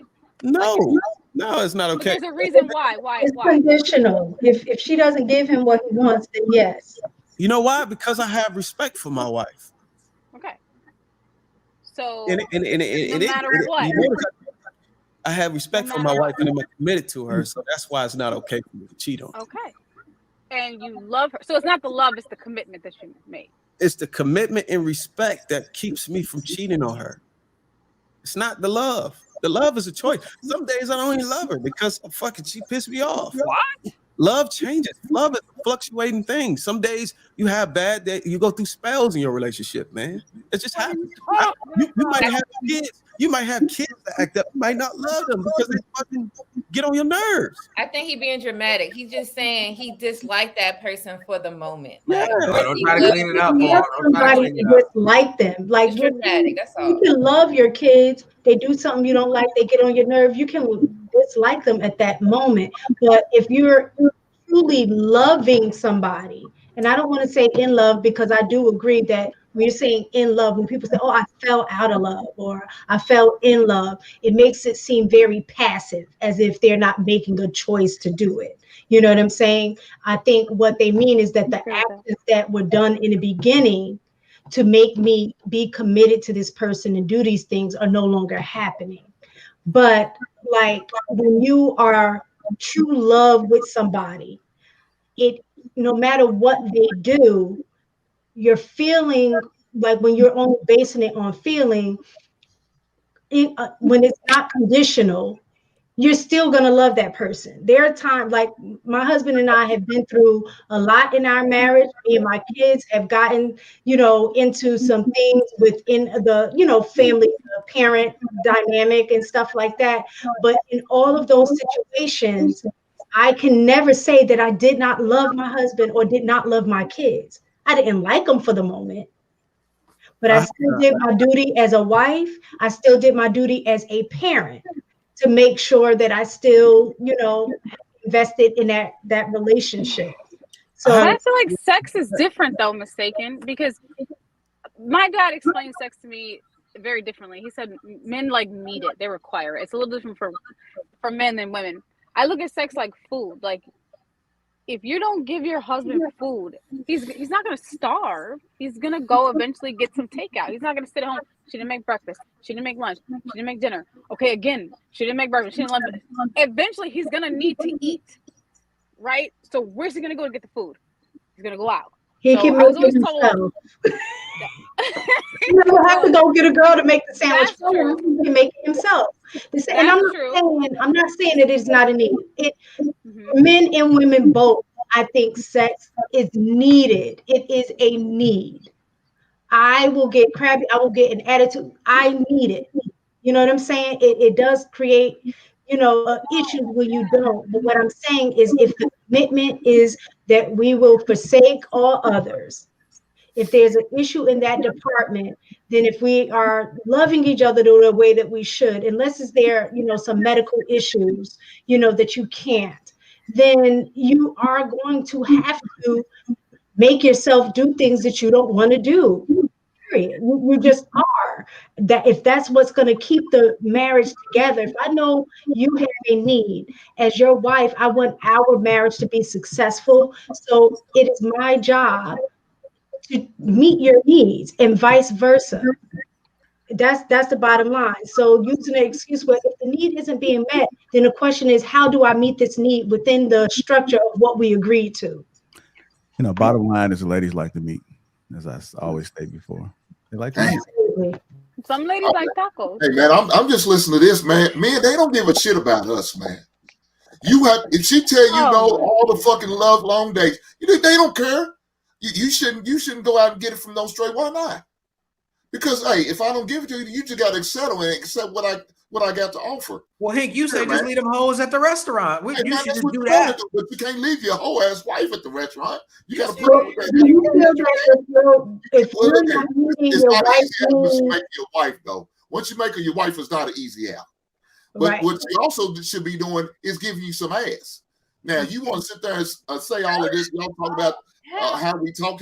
How about you communicate by giving me some physical affection, and I don't have to go and shake the bushes to get some stray ass. Listen, my man doesn't have to. My man doesn't even have to initiate. Okay. Okay, well, He doesn't even have congratulations, to Kelly. initiate. But I'm talking about But I'm every gonna man that has to if deal as a with this. woman you're not meeting, let's say her financial need or want what she now, And do see, you think it? Hold on. and you know what happened? Do you think it's no? Hold on. By your logic, because it's not sex, and I know sex is different from men, just like financial stuff is different for women, right? So my question is, if as a woman she feels that you are not meeting her financial need, do you think it's okay if she goes outside of the relationship with another man who's meeting the financial need? So when you say financial need, what do you mean? She's not living comfortable. She don't have a 5-bedroom house. Is that what you mean? Her financial needs are, or is she getting provided for? She just ain't living a lavish life.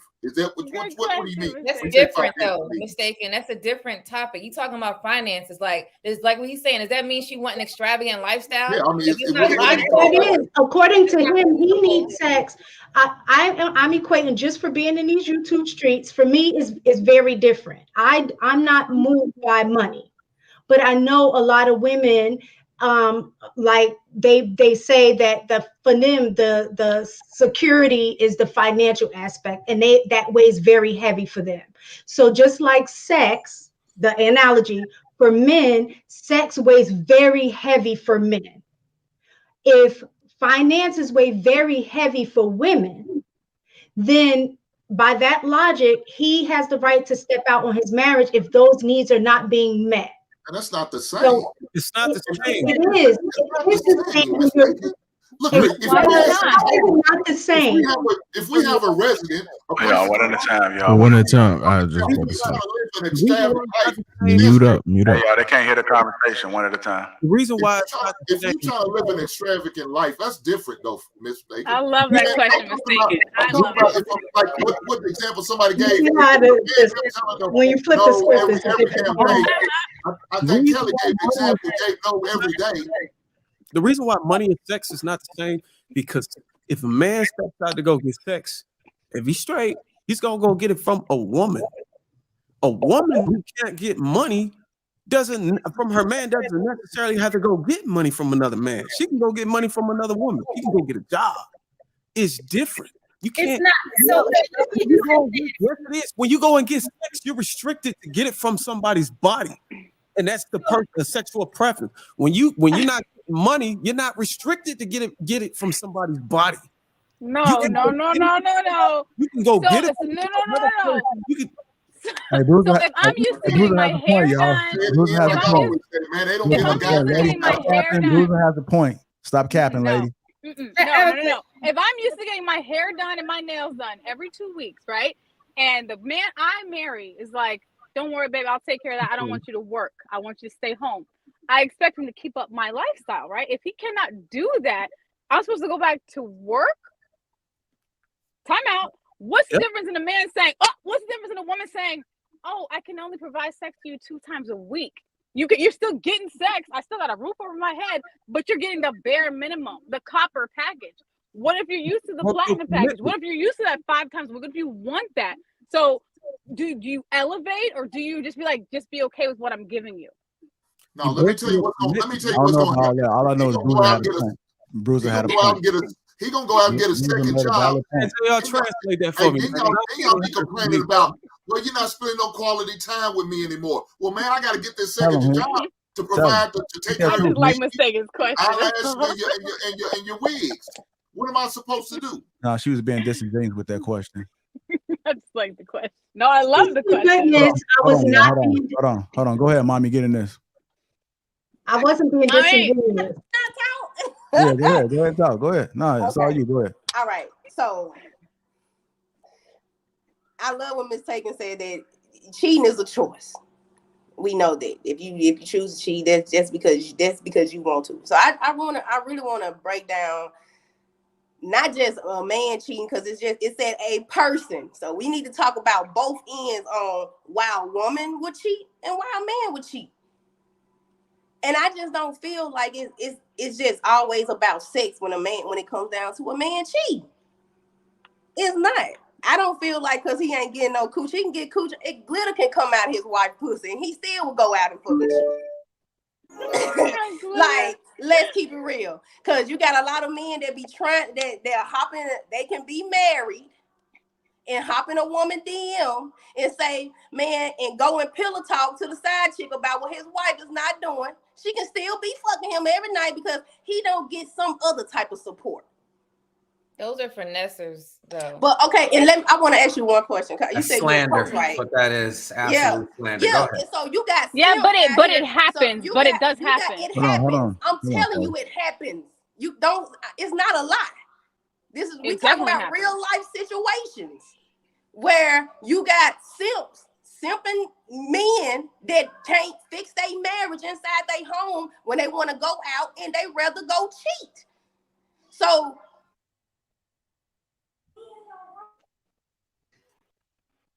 But those men aren't in love with their women anymore.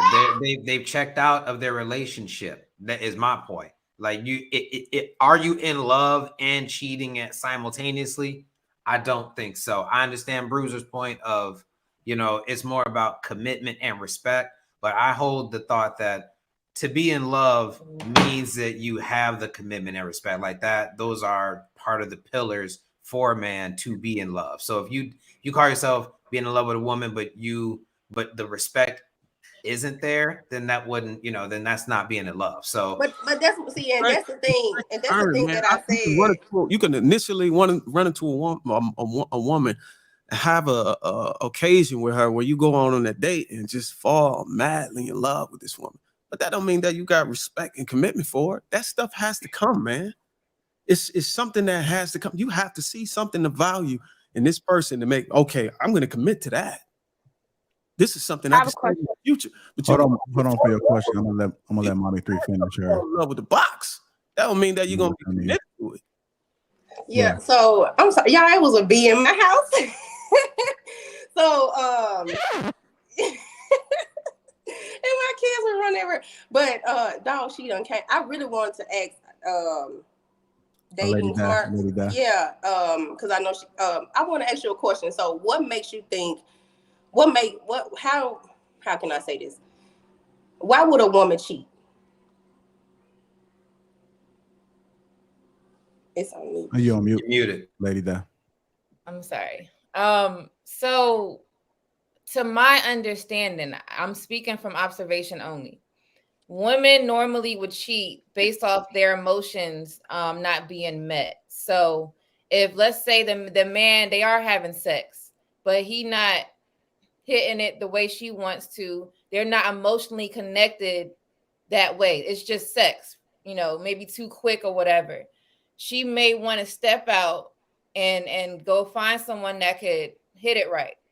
Then you got people who cheat because they feel like they can't get their opinions out, right? There's men who tend not to listen as much because it's a lot of talking. So they feel like they can't, they're not being heard. So they're gonna go to someone, maybe like a simp, to go talk it out, and then they're gonna start messing with the simp. So I think maybe that's why women will step out, for those two reasons. So do you think a woman would step out? I'm not gonna bring in financial needs. I'm gonna say, what if, and he know what I'm finna get at, because we talked about it on another panel, where the man is not just like, I'm gonna do the cutting grass. I'm gonna use that topic with where you gotta call somebody else to fix your household. You gotta call your daddy to come and cut your grass. Like, he just not turning you on. Like, have you ever heard of a woman say that? Have you ever heard a woman say those things where her man just not meeting her needs? I mean, like, she just don't even get hot no more for him. Like, he ain't doing those things that can make her feel like, damn, I can't wait for him to get home. So that's a question I would ask her. Was he doing those manly man things before you got with him? Most of the time they're gonna say no, because a man not cutting grass ain't never gonna cut grass. He ain't gonna just cut it and then now all of a sudden he's stopping. He know his duty is to cut the grass. Why he stopping? So it's just picking the right person, really. Like, if you want a manly man and that turns you on, makes you hot and sweaty, go get you one. But if not, leave them dudes alone. Like, I'm just being real. That's the second layer to picking the right person too. Once you pick the right person, that don't necessarily mean you're exempt from going through these issues, because people change, time. You know what I'm saying? It's all about weighing, your decisions. If I go out here and step outside, you know what I'm saying, is it worth my entire investment with this person? Is it worth it? That's what you got to decide then. You can sit here and talk about what you need and what you want, but at the end of the day, if you got children involved and shit, what about what they need and want? Then it's not just about you at that point. That's why people got to fix their minds when they go in a relationship. Once you go and start getting to a committed relationship and you start procreating, this selfish shit gotta go. It gotta go, or it's gonna fail. You gotta look past yourself, man. You gotta look at, okay, I got kids, they gotta have a future. Let's deal with that first. And then after the kids are gone, then we can make decisions. I'll guarantee you the kids ain't gonna trip if they're out of the house and they're in college and y'all relationship don't work, y'all depart. They're not gonna trip about that. They'll at that point they'll be able to understand why you made this decision. But if you make that decision while they 3, 4, 5, 6, they're not gonna understand what the hell's going on. Didn't Shan want to say something? Let me say, the bad part about this situation. Shan's been waiting. Shan's been waiting to say something. I got it. Hold on, y'all. Hold on. We're gonna go to Hank because he started speaking, and then we'll go to Shan. So go ahead and prepare, okay? All right, go ahead and put your scripture down. Go ahead, Brother Hank. What I was gonna say is the bad thing about it, these women will leave the situation, but then turn around and do the same thing the man was complaining about. Maybe you need to lose some weight. I don't feel like I need to lose weight. You need to love me as I am. Soon as that motherfucker leave you, your ass going in the gym trying to lose them 30 to 40 goddamn pounds. It's some bullshit. Y'all don't give a fuck about us, man. Unless it benefits y'all, unless y'all can financially gain from it, y'all don't give a damn about us. We got to accept everything that bullshit got off. I don't feel like I get a headache. I don't. So I can't get no sex, right? Is that what you telling me? No? Cool. Hank, do you like men? Find me some sex. What'd you say, Kelly? Do you like men? Kelly, I'm about to cuss your ass out. How you gonna come? Because you always say bad shit about women. Oh, do you have anything? Because most of y'all ain't shit. Most of y'all heifers ain't shit, Kelly. Can I say something? I wish I would got up and just be like, Don't do that. men ain't shit. Don't do that. Y'all don't do nothing. Men ain't shit. Men ain't shit. I want to say something about that. I think that he's talking to. I mean, he's entitled to his opinion. If you feel like women ain't shit, men ain't shit. But you can't save all the women, Kelly. Yeah, okay, but you can't save all the women. I think the women that he's what she was saying. I don't think she was saying in homosexual terms. I think she was saying more along the lines like, "Do you like men?" I don't know where y'all from. If you come to a man, sit there and tell him you like men, you're saying it in a homosexual term. Yeah, you're not telling me hey man, you gotta think. No, you're not. I agree, but I'm just trying to explain where I think she was coming from. I don't think she meant it that way, but I understand exactly why you came from like that. I know why you would take it like that. Absolutely. Don't come to me like that. Black men are the only men that do this. I never hear any other race of men do this. All right, Kelly. Kelly, when you didn't hear me say all women. You didn't hear me say all women. I don't use all women. I know all of y'all ain't like that. I didn't say that. But a lot of women are. And then a lot of things we got as men, we got to deal with these type of things. We got to be willing to accept whatever y'all have to offer. But we come to y'all, we communicate with y'all. Y'all don't like how we communicate it. Y'all don't like how we say it. Y'all have a problem. Oh, well, your tone is just not right. Why would you say it? Because we're tired of having to tell you over and over and over again. This is what's going on. But then they learn. Then they're like, oh, I see what my ex was saying. Now y'all willing to change. Like I said, now y'all in the gym, y'all losing that 30 pounds that your ex-husband was just talking about. I think you probably should use. Now you're in there throwing that weight off. But damn, 3 years ago you did this, you might still be married. Took Kevin Samuels. Kevin Samuels told him now they listen. I was gonna say, I think what he may be saying is like it's just most women. I wouldn't say, I mean, you have a right to ask that type of question, but then it's kind of like that's disrespectful to ask that. Because what if you said most men are are no good, and then he hit you with what you want to be a lesbian? Like, I wouldn't take it like that. It's just most women, and I would say it myself, they ain't no good. So that's why there's a lot of situations going wrong today. From situations like that. I ain't saying you or anybody on this panel. I don't know. Maybe you guys should change your circles because I don't run into these people that you guys talk about, these most women and most men. Maybe you should elevate the people you spend time with because all these most people, I don't meet these people. I meet really great people. A lot of my friends are happily married in successful marriages. So I think it's bullshit. You sit around and you say the same shit all the time, every single week. But what the fuck are we doing about it to change it? Yes, there's conversations that need to be had. Yes, there's communication. There's communication that needs to happen. But it's like men are mad at women, women are mad at men, and then they're not together. So what's the point? What's the goal? What's the solution? I'm so sick of people talking about the opposite sex and then, but you want to be together. So what's the fix? I think we're able to. Wait, hold on, Bruiser. I'm sorry, Shan. Can you finally go? Sorry, go ahead. Shan. I don't want to hear. Listen, I was trying to find the fix. Sorry, Shan. Okay, so I try to take it. I'm gonna try to remember because I didn't write none of this shit down.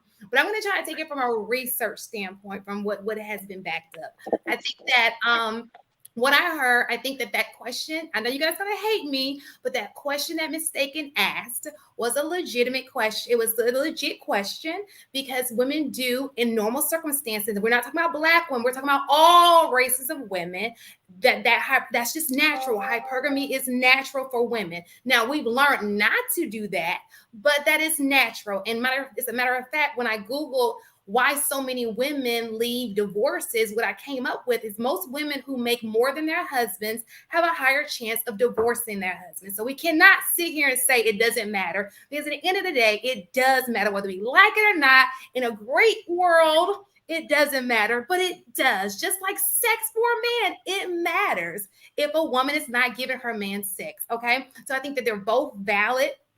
You know, that question was valid. Now, do I think that I agree with Bruiser. I think if you're in a commitment and you are you're in love with somebody, you want to respect them, and respecting them is meaning that you're not going to step outside your marriage because you respect the marriage. from my understanding, I've been hearing this: a third of men aren't even having sex. So if they can go live their life and they don't die because they're not having sex, you can too. You know, of course, you don't want to, but you won't die if you got to use your hand. Okay, talk to your mate. Of course, you shouldn't need to use your hand, but let's just be honest about that too. One of the first things that leaves after marriage is sex. So it may be great when you guys are dating, but I hear men complaining who are in marriages that's one of the first things that leaves is sex. So men step out because of that. So keeping all of those things in consideration, I feel that no, a woman should not step out of her marriage because he's not financially providing. And I also believe that if a woman is, I'm maybe getting this switch up. If he's not financially providing, she should not step out. And if she's not opening her, giving you sex as often as you like, you should not step out. Now, if he's helping provide in some type of way, take that into consideration. And if she's giving you sex, let's just say 1 or 2 times a week, in opposed to the 4 times that you want to have sex, then that should be taken into consideration. And you guys should come to the table and have direct communication, as we talked about in the beginning, and come up with a solution. So I'm glad you said that, because that's important. In the beginning of the relationship, you got to you two got to come together and make a determination of what y'all commitment is based on. Because if you say it's love, then that's fucking like, okay, what the hell?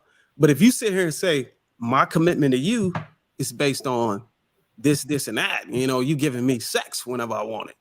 Therefore, if you break the commitment and you don't give it to me, that could be considered cheating. You're cheating me out of something that you're obligated yourself to whenever we initiated our marriage. Or on the woman's behalf, I'm obligating myself, I'm committing myself to you in return for your financial support or your provisions and your protection. So whenever it comes to a point where you're not able to do that, or you don't want to do that, or you're not making any effort to do that, that is a form of cheating me out of what you committed to me. So that is considered cheating.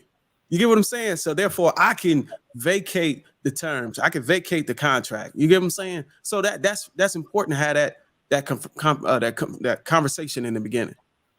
And be honest communication in the beginning. And that's why I tell women all the time, like, look, talk to these people and fellas, vet these women. Let them know, look, if you want me to be committed and tied down to just you and only have to smash you, don't run out of box. And if you run out of box, what that mouth do? You get what I'm saying? Or, you know what I'm saying? You can bring somebody, bring a unicorn in. You got to do what you got to do. All right. Anybody else want to chime in before we move on to the meat? I do. I wanted to apologize to Hank. I was not trying to personally attack you. Please forgive me. We know you like them ladies, Hank. Yeah. I love y'all. Ladies. But I don't like when y'all act the goddamn food. Can you say some nice things about ladies at some point? Just maybe once or twice. I just did. I said I love y'all. That's nice, ain't that? Ain't that nice? That was really nice. Thank you. Right on. All right, let's go ahead and get to these couple super chats. Thank you to the makers. I know the ladies like the meat. Where we at? Comment. There we go. Marcus Evans says the art of listening is a skill that most women don't have today. Nick Taylor, $5. If you don't give her body the attention she wants, she'll get it from someone else. Why should men be any different? I don't do it, but I get it. Enos Luby, 449, said we need Kevin Samuels to break down my options for you fine ladies. So he's summoning KS. Here's what it is. $5 said, if it was your lifestyle before the relationship, why can't you take care of your own lifestyle? You're saving money with the man being there anyway. Shout out to everybody that has super chatted. Appreciate the super chats. I was mistaken. Where'd she go? Shane? She said y'all was talking foolery. She's out of here. I think it's a mistake. She'll be back, I'm sure. Yeah, I'm sure she'll get it right. Hit the like button if you haven't already. Make sure you subscribe to the channel. Also, make sure you guys feel a tease. That link is in the description. 30% off along with a free gift. That's the only way that you guys are able to get that. So make sure you guys go ahead and click it. Get your 30% off along with a free gift. Now it's time to get to the main topic. Pulling it up right now. And where the fuck is it at?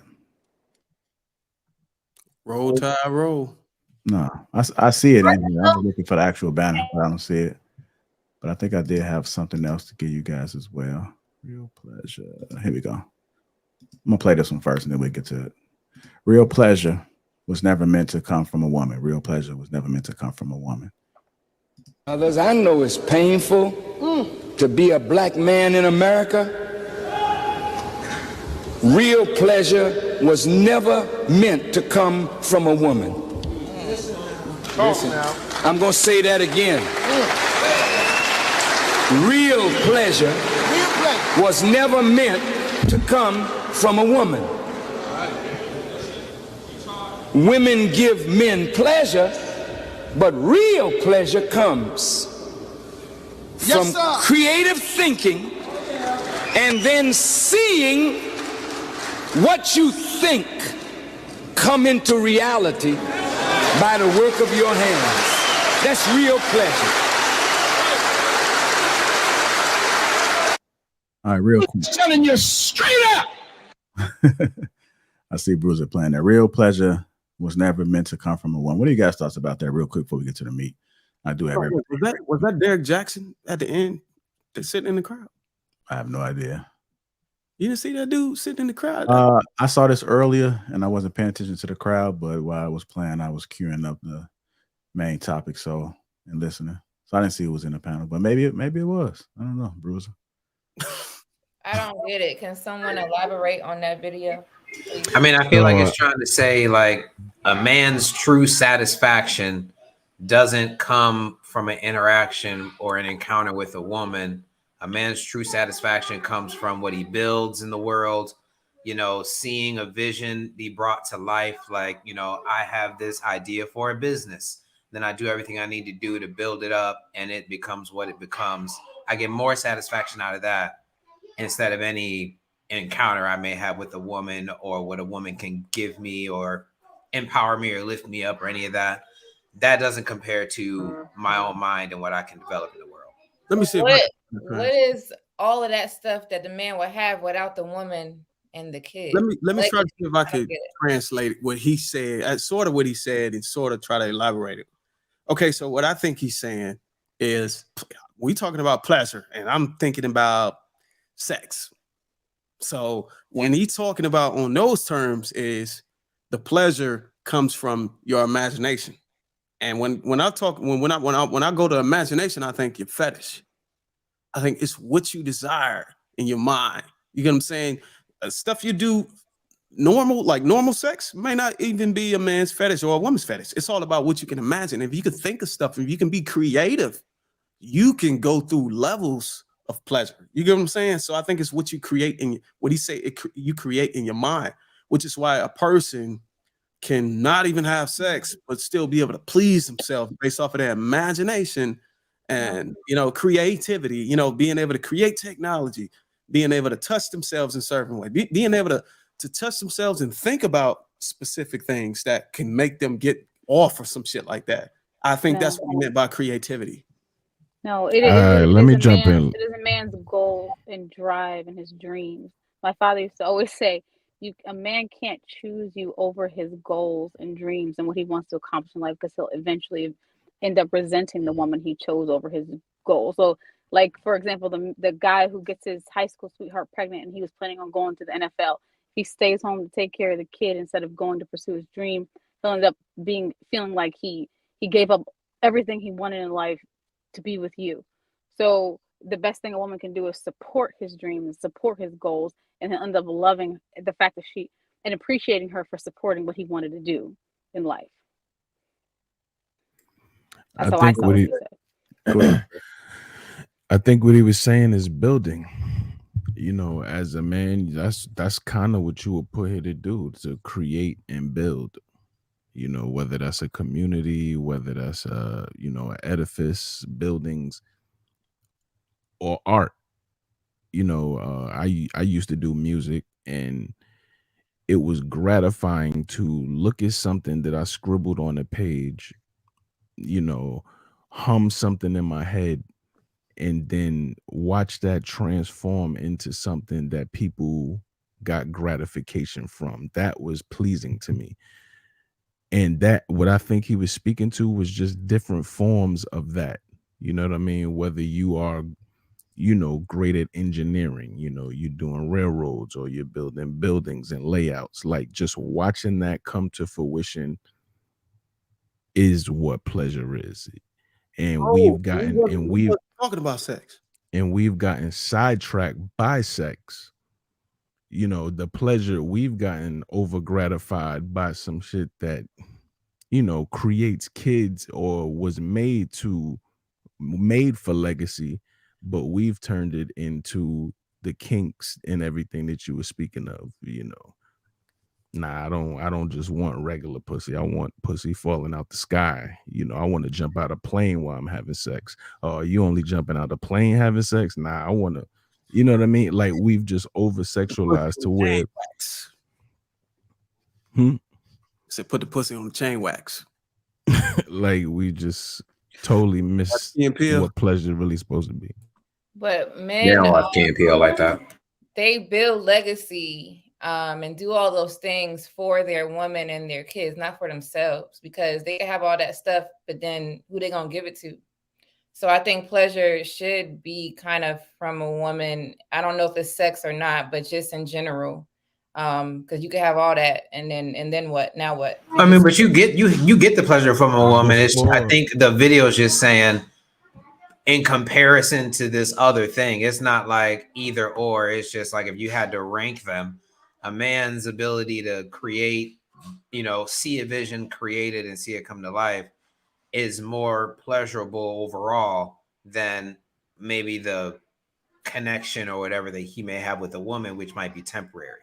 So I think that's just what the video is saying. I mean, it's kind of a, you know, when Bruiser was talking about you can take your sexual plane to a higher level. I don't know if that's what Farrakhan was talking about, but I mean, I feel like maybe that's that, you know, he's not necessarily wrong in that either. Yeah, I'm trying to confirm. Is that what he's talking about? Or is he saying a man's accomplishment is what gives him joy and you know what I'm saying, and happiness? Yeah, and pleasure? that You know, part. Yeah. it doesn't come from a woman. It comes That from part. his ability to create and do these fascinating things in life. So okay, Yeah. I agree with that. But I thought it was, you know, we was just talking about dick and pussy the whole time. So I just figured the next topic was, I didn't know he was gonna throw a wrench in here. Yeah, I'm so glad that Jay, you know, said that, because you made me understand it so much better.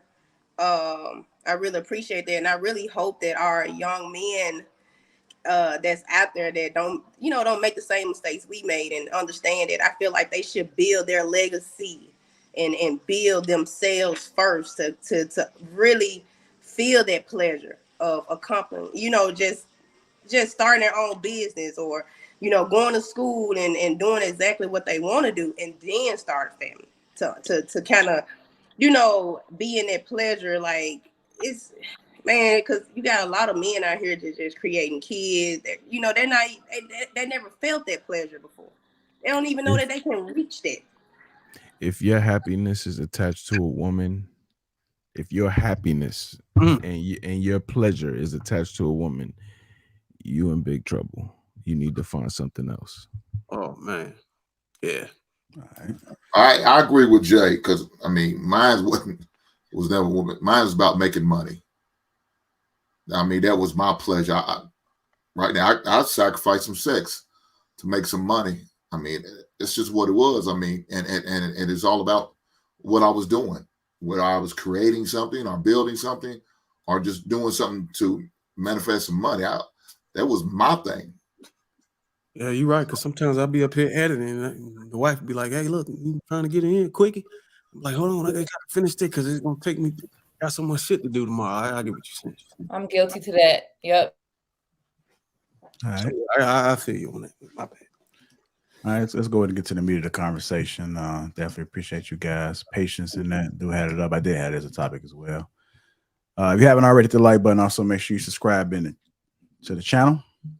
Make sure you're being respectful in the chat, people. Make sure you're being respectful in the chat. Let's go ahead and get into it. Shout out to the sponsor again, Tiege Hanley. Philitige Uncomplicated Skincare for Men. So let's go ahead and make sure that we get 30% off along with a free gift by clicking that link. And it's also pinned to the top of the chat as well. The main topic to meet what you guys have been waiting for. High value men should only be determined by his integrity. High value men should only be determined by his integrity. You agree with that, Shan, Monet? Well, I think that is that me or is that? Yes, that's you speaking right now. No, that Bruiser is mute.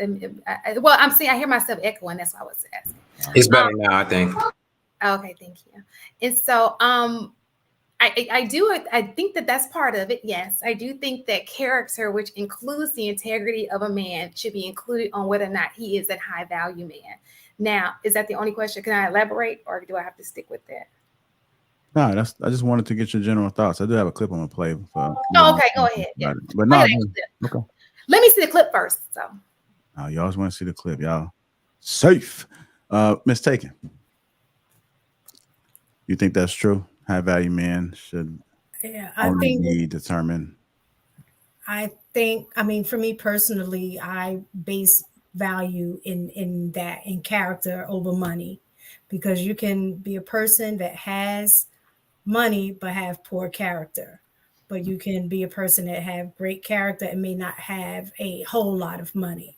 I'm not saying money isn't needed, but I don't care about trying to be with the 1% or whatever. You just said you would go bust it open for the man to give you money if your man ain't giving you money. I never said that, so get that correct. Never said that. I said women, some women, and I specifically said I'm not one of those women who are moved by money. So my response is going to be different because I'm not moved by money. Okay. Get it right, Bruiser. She did say that. Cal, what are your thoughts about a high value man should only be determined by integrity? Yes, I agree with that. Like, because we're talking about your moral compass, we're talking about your character, you know, the kind of man you are when nobody's looking, right? So a man like that is going to be, you know, honored by other men. You know, he's going to be appreciated by other men. He's going to be valuable to other people, you know, so I think he'll have a pretty strong network if he's consistent throughout his life. So yeah, I mean, the only thing that people usually get caught up on is the income number. And they figure, well, because I make this amount of money, I'm automatically now a high value man. And they kind of skip over all the other things. Whereas really, you know, being of high character and being a person that's reliable and consistent, that's the most important thing of all in all of your aspects of life. So I feel like should only be determined by his integrity. Yes. I mean, is that the reality of the situation? No. But I think that it should definitely be the case where a person's character and is their word real, you know, things like that. Can they be trusted? I think those are the things that we should really be valuing over what their income is. I mean, because, you know, a person who has a lot of money, now they just get to act however they want to act, and their personality could be, you know, really terrible. So, but we're supposed to honor them because they make six figures. It seems like it's a bit backwards. So I think it should be determined by their integrity for sure. All right, let me get a couple more people in there. Anybody else want to chime in? I'm gonna still play the video, but I'm just want to get a general. Yeah, so I'm with. I guess I'm with everybody else. I mean, I don't think I only know. There's not hell no, not only. I think you should also include persons and his earnings, because with earnings becomes power. You have power behind your earnings and your salary and all that other shit. So especially when it comes to the dating market, the person with the power controls the terms, controls the dating market. Because if you look at it, most of the women are after that person with the most power, the majority of power. And those people can determine whether the women that's coming at us have to be this shape, this height, you know what I'm saying, this color or whatever, or this hair texture or whatever. So a high value man is probably the most powerful person in the dating market. And it's not by integrity alone. It has to have something of tangible value that you can return for this amount of population of women that's coming after only you, or after that only small portion of this type of man. So it shouldn't only be by integrity. I don't know. It's a lot of high value men still not getting no coochies, especially the ones that I work with. I mean, they make some good money, and women just not checking for them. They are a part of that percentage that not even having sex. Like, you got a Wait, lot. how do you know this? How do you know that? I know. I know a few of those guys as well. So I know. Have I mean, value you got is some men, determined. and women think that some women So think, have value oh, is determined he by a if you little having sex. simp. Hold on, let me get it out real quick. You just got some men that a lot of women just not attracted to sexually.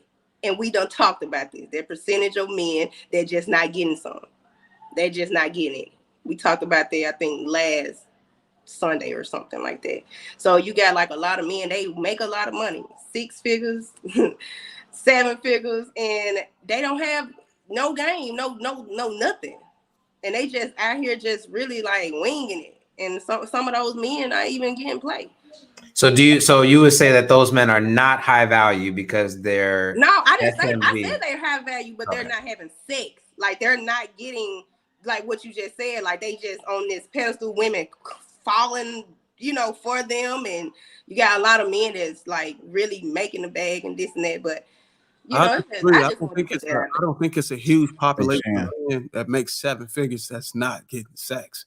I would agree if you said there's some of them out there, but I don't think that I would agree that that's an exception of men. Yeah, that's it's not the rule. That's just not how the Western civilization just work right now in society. You could become a rapper overnight, millions of dollars, and your pussy rate just go from the sky to the sky, and you could just be like Seal, ugly as hell. They gotta be entertainers, so maybe right. That's what I'm saying. It ain't even you could be an entertainer, but if you ain't got the money behind it, don't mean shit. You could be a great singer out here on the streets, but if you ain't got the money, listen, it's power behind earnings, man. So with the I'm statistics saying the that woman. y'all talk about every day, the statistics y'all bring up every day on this panel about the highest percent y'all say on these panels every day that a lot of men aren't having sex, right? Who are these men? You said a third of men wasn't having sex. So who are these men? The stalkers doesn't represent 1% of men. So I was saying that the woman. I know Shan was getting in here. She had her hand raised. Then I'll come back to you. Go ahead, Shan. Okay, so I would agree that, Mommy, because I do know a couple of people who make a significant, I wouldn't say 7 digits, but definitely over 6 and higher 6, who are not getting the play, and they what we consider the really. I don't want to do that. So yeah, I know exactly what she is saying. And though they're not the entertainers, because some people consider the entertainers as cool. We're not talking about the cool guy. We're talking about the more, as some people would say, the geeky guy, the nerdy guy. Maybe he doesn't have the sexual, maybe he's a little, frail, but he makes a lot of money. So that's why the monetary thing, you can't just base it off of that. Meaning in the dating pool, he may not be selected. But I mean, unless it's a gold digger, and of course he doesn't want that. But I think that when we say high value, in my mind, I was thinking more so in society high value, not necessarily just for the dating market. So people can be high value in different areas. A person can be resourceful, like in resources, he's high value to the community. Maybe he's high value to his family. Maybe he's high value in just different areas, because there are some guys who are high value to society, but he may not be that great as a partner, So I just think that there are different types. Whereas there's a guy who may be all of those things. He's financially stable and he's a great husband. His family is flourishing. He's of high value in that area. He's great in the community. He's a mentor. He's of high value in that community. So when you're talking about high value, I just think that there are so many different categories of what we're saying a high value man is. And it doesn't just necessarily have to just fit in the dating pool. Some of these guys are married and they're not in the dating pool. They're just a high value man in the community. So I just wanted to point that out. All right, we're going to go to Lady Di, and then I'll go ahead and play the clip, and then we'll have further discussion. I agree with Shan. So that's why I think high value men with money, I guess, should be their integrity should be looked at, because women, they will sit here and be with the entertainers because they're cool, but they're not giving these nerds that's making this 6-7 figures at their regular 9 to 5 a chance. And they can have all these great, strong morals, But I think it just needs to be something like women need to just stop wanting all of this attention, because mostly they want entertainment, so they want attention. All right, just live a regular life, get a high value man. We just talking about money, not, I guess, status, like he's all over the internet, and just be happy with it and just base it off of the integrity. Yeah, I'm glad he got a clip, because it need to be categorized, because we all over the place. I mean, because a high value man in the military can be the motherfucker who can shoot precise, versus a high value man in the community can be the motherfucker who sacrifices time to help clean up the trash on the streets. So, I mean, we really need to get this. Just go ahead and play the video, man. Can I just add one thing to it that people often leave out? I think, especially when it comes to dating, I think influence makes a difference. How much influence does he have in the community? People take that, you know, entertainers have influence, whether we like it or not. They're powerful because of their influence, you know, where some people may have money, but they have no influence. And that influence is sexy to women. You know, my man has power. He's influenced, he influences people. So I think that a lot of times we leave that word out, and it's so important, in my opinion. Okay. Every man that's able to provide should be an influencer. He don't got to be out there, you know, on the screen to do it. You know what I'm saying? It should still be a value where people should take into consideration. All right, here we go. I know Malevolent Elephant said, can't be high value without money. Black men need to stop running from this fact. Also, money alone is not enough to be high value. It's not true. That's really not true. Your local mayor not all mayors in town are six-figure people, and they are the most important person in your town. And we can't think that just because you have money means that now you are automatically leapfrogging all the leaders of the community. So I'm not saying you can be broke, but it's not either or. You either a millionaire or you broke, and only millionaires can be considered high value. That's not the case. I mean, Shan just explained you can be a highly influential member of your community and not be no six-figure dude like that. So now we need to define what value is. Before we do that, let me go and play this clip. Clear that he could point out a high value man just looking at him in the room. But I immediately knew that our definition would be different because we could not. I can't look at in a lineup. I can't tell you which one is a high value man because I can't get a sense of your integrity by just looking at you. So I agree with that. I do want to say rest in peace, Kevin Samuels, because he was the first one I heard using the phrase in this way. Yeah. And I do believe that there were some things that he was trying to get across to those in our community that had goodness. And I also think that there were some mannerisms and some strategies and some techniques that were less than impactful and could have been damaging. But nevertheless, I still hope that he rests in peace. And I'm glad we're having this conversation because I think that it is dangerous to attempt to look at someone externally and say that they are high value. Agreed. Right? Because even when you think of imposters, even when you think of the greatest thieves, the smartest crooks, they look the part. Facts. Right? And if we're allowing ourselves to be led and impressed by how something looks, then we can easily be deceived. Yep, you made a good point. Women already struggle recognizing good men, which is why they get chose instead of they do the choosing. So in this case, I think she's talking about relationships, right? So now not necessarily. Oh, so she wasn't talking about, when she mentioned Kevin Samuels, she wasn't talking about relationship. I mean, she said that she referenced him as the high value the first time she really heard high value being associated, but she used him as a reference point. High value, she was using him essentially as a reference point to say he's the first time I heard somebody, put a label on a man in that regard.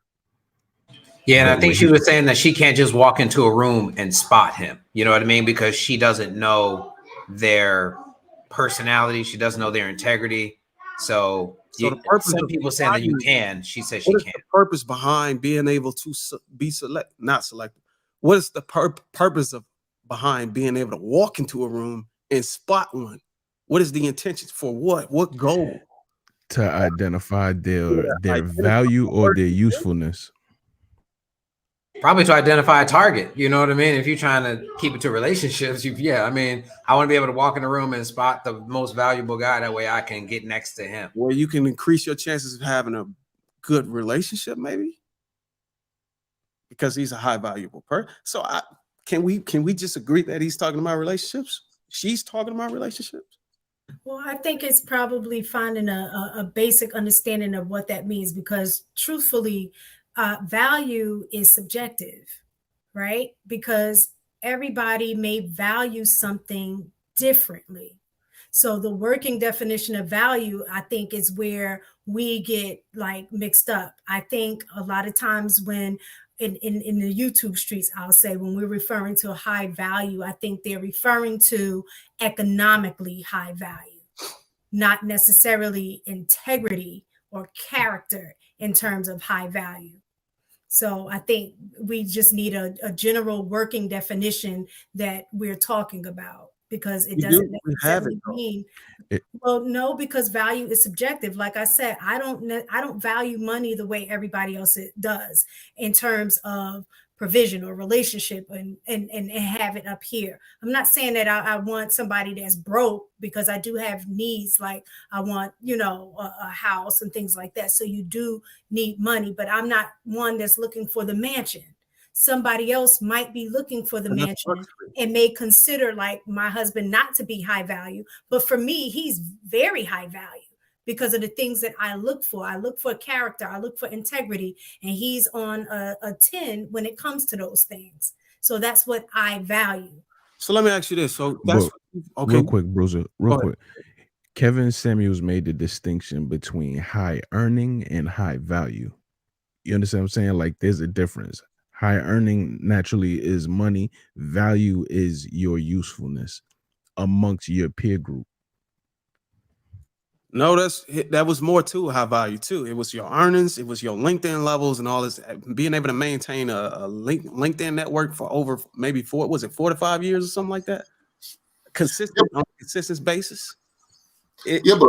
But like Mistake said, one person's value is different from another. Yeah, but when we talk about money, what I consider value in a woman, Bruiser, you may not. You understand what I'm saying? You may like certain attributes about a woman that I don't. You may be okay with your woman wearing a ton of makeup. I'm not okay with that. I may be okay with dating a woman with a child. You may not. So it's all about what you value inside that person to me. But when we talk about value, when we say we don't value money, I think we're being disingenuous. Yeah, we don't value money is not everything, but money allows you to have more time to do things that you actually value. But so many people treat money as the only thing. Like all you need is to make a lot of money, and now you're considered important in the community. When that's really, when you look at other cultures, that's not the case. I mean, it might turn out that Joe Blow over there makes 400,000, but he doesn't do anything in the community. You just see him around, you know what I mean? Versus this other guy who makes 85,000, but he's in every single little club. He's a volunteer. He might be on the city council. He's also the local, whatever it is, you know what I mean? So it's just, he might, maybe a local coach, let's say. So it all just depends on what we all determine as value. But it seems like Black people like to focus on money so much as being the only thing that matters. If you're making money, then you're more important than whoever it is. I mean, and that's the truth. I mean, we value the rapper more than we value your local city member or your alderman or anything like that. So that's why we say, well, I make a lot of money, so that automatically makes me somebody. When other cultures don't necessarily do that. Other cultures, it's just assumed that you're not broke. So they don't even talk about that. It's about all the other things that you do. So we value entertainment, not the rapper. We value what the rapper is able to give to us on a consistent basis. So I think there's power. I think the power and the value comes from resources. Can you be able to dish out resources?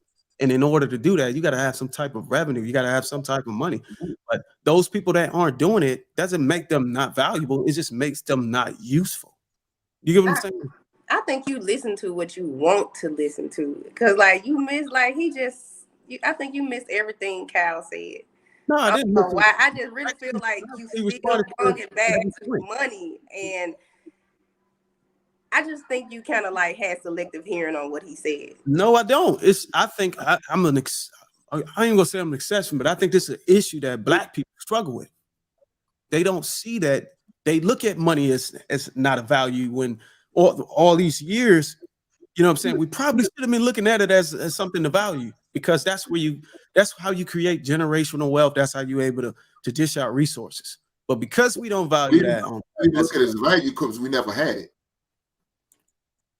That could be true. Because I mean, plus we don't do anything as a community and a collective. We really don't do anything with that money. We don't pool the money together and do anything. Other cultures pool their money together and then they move collectively to make change in their community. That's the thing that, you know, the individuals within the community notice. Like the money is just a means to an end to accomplish something. Whereas Black people, we just see the money and it's like, okay, as long as we got the money, we can claim all this other stuff because you broke, so we're not even listening to you. Whereas somebody else with money, we're going to entertain them.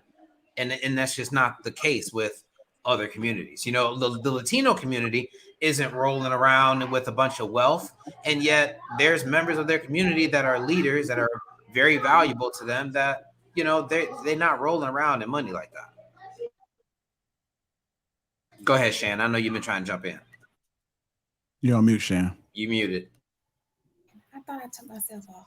Yeah, I agree with that. You know, I think high value is like a certain extent. Somebody can be valuable, but high value is like you're of high value, you know? And so when I think of that, I mean, this is my first time thinking, I'm thinking like, what are you doing for the community? I mean, if this is a big, you know, this is a big one, but I take like, you know, Danny Thomas. I don't know if you guys know who he is. He was an actor. He wasn't the best actor, you know, but because of what he did with the St. Jude Hospital, it made him of high value for years to come. Or when I look at like news people, when I go to Montgomery, they like worship those news guys. They don't make that much money, but they have so much influence. They value them. They see them on the street and they'll treat them like celebrities, you know, even though their pockets aren't, but because they're influencers. Or if I see, I mean, it goes back to like, I think somebody was saying, I guess who you are, what you consider as valuable. You wonder how that guy on the streets, he gets the women that he gets, because to him in his neighborhood, he's of high value. He may put things back into his neighborhood. People look up to him. Or when you talk about basketball players, I don't think that they're all of high value just because they play basketball. I think LeBron James, if I had to take, because I don't know many of them by their name, sorry. But I look at LeBron James of being high value because he opened up a school for little boys. You know, he's of high value. He's giving back to his community. He's doing above and beyond, you know, everybody else. So I think of that as being high value. Valuable, we can always say somebody's valuable, but high value to me should be of a different, you know, level. And that's just my opinion. Let me get Lady Di now. You on mute, just so you know.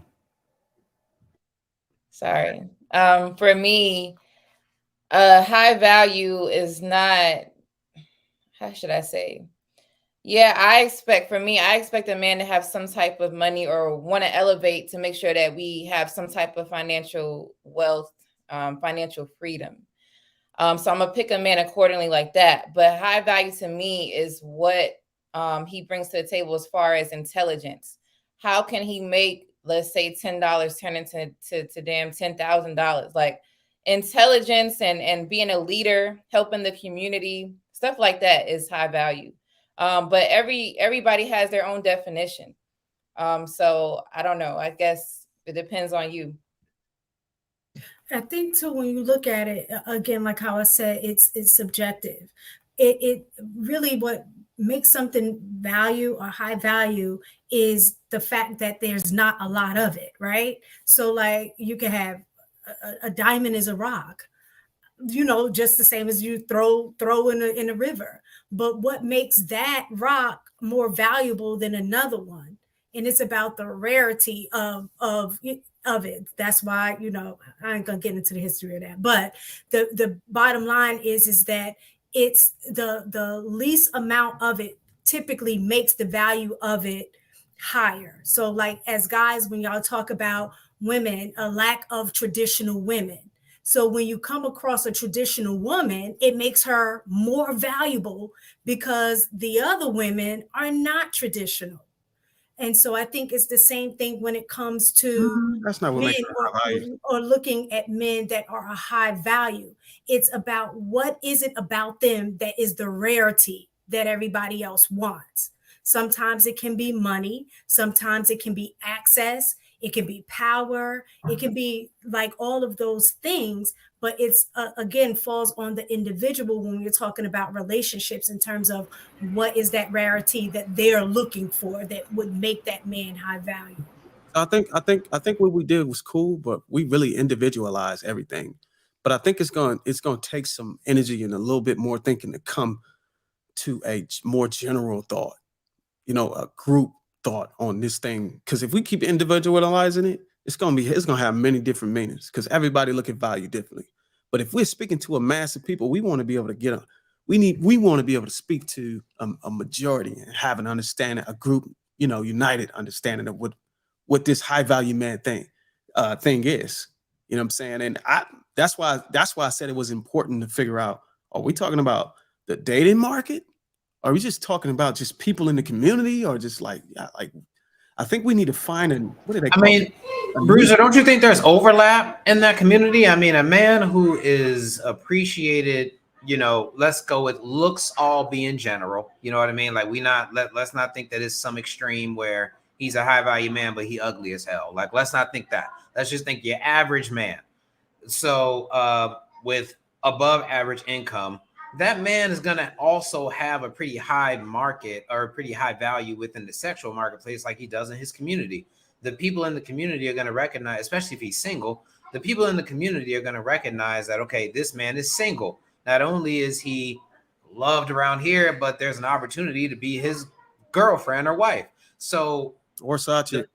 So the person who is a, valued member of the community is also going to have a high sexual market. You know what I mean? I don't think it's one of the, I don't think like you would have one without the other. And I don't think we should be basing high value off of your sexual market. I really don't in this community. I think it should come with the territory. Absolutely. We should take that in consideration, but that should not be the way we determine who's the high value in our community. Y'all just said it was such thing as handsome privilege a couple weeks ago, right? You said what now? Y'all just said it a couple weeks ago. It was a thing. It's a thing called handsome privilege. Right, but I'm saying about high value. There should be a such thing as salary privilege, right? Or earnings. Oh, there is absolutely, but we're talking about the word high value. What we define as high value in our community. Okay, so what I defined of it, or what I've understood it to be, is being able to be productive. You got evidence in and whatever resources or anything that you're able to produce. You're able to support. You know what I'm saying? You have the money, you have the earnings to back it, to be able to support someone or a family or whatever, or a wife or whatever it is, or a business. You have ambition. You know what I'm saying? You don't just have money. You're actually going out there to do work.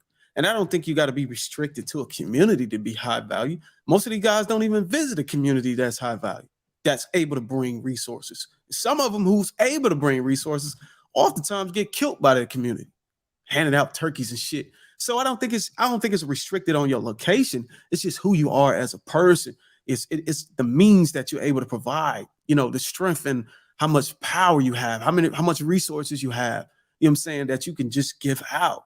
I think that's what a high value comes from. And it isn't restricted to how you look.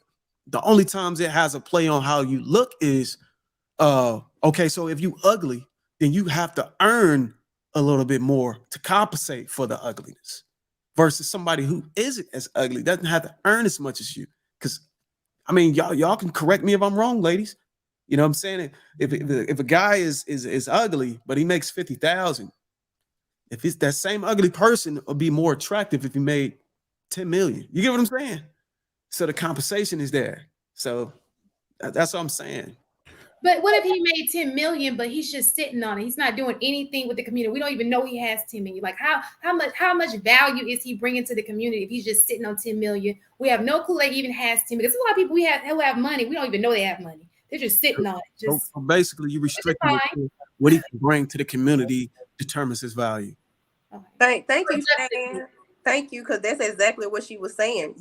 Sometimes you cannot identify a high value man walking in a room. Like she said, it can be a man that's got 10,000. I would advocate that y'all struggle, and then it don't even have to go as far as high value.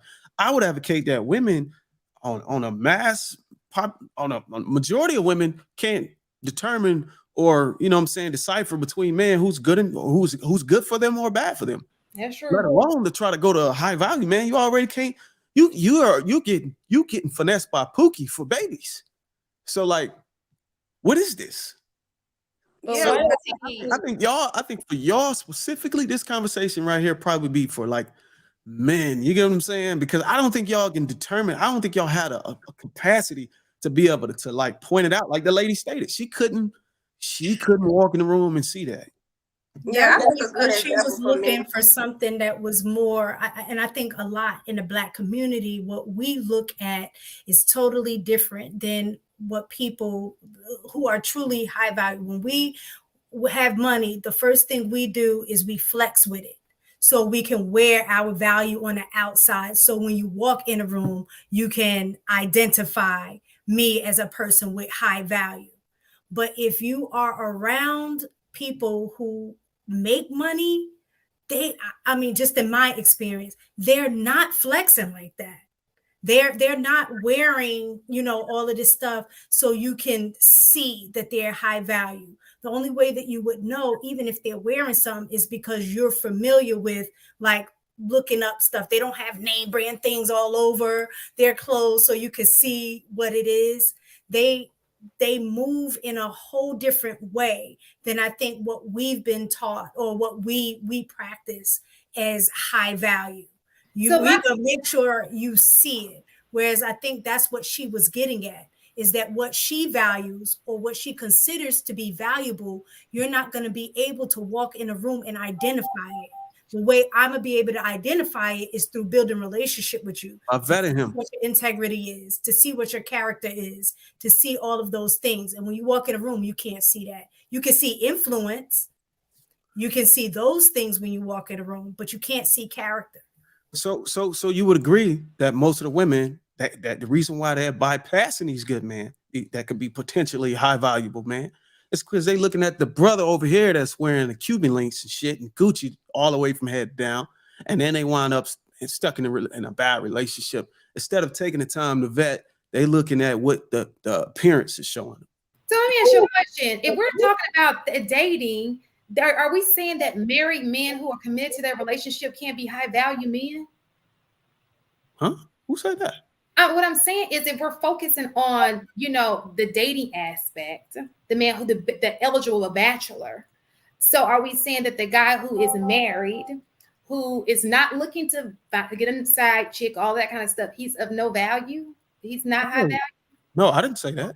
He definitely is, and not lower value. I think that increases his value.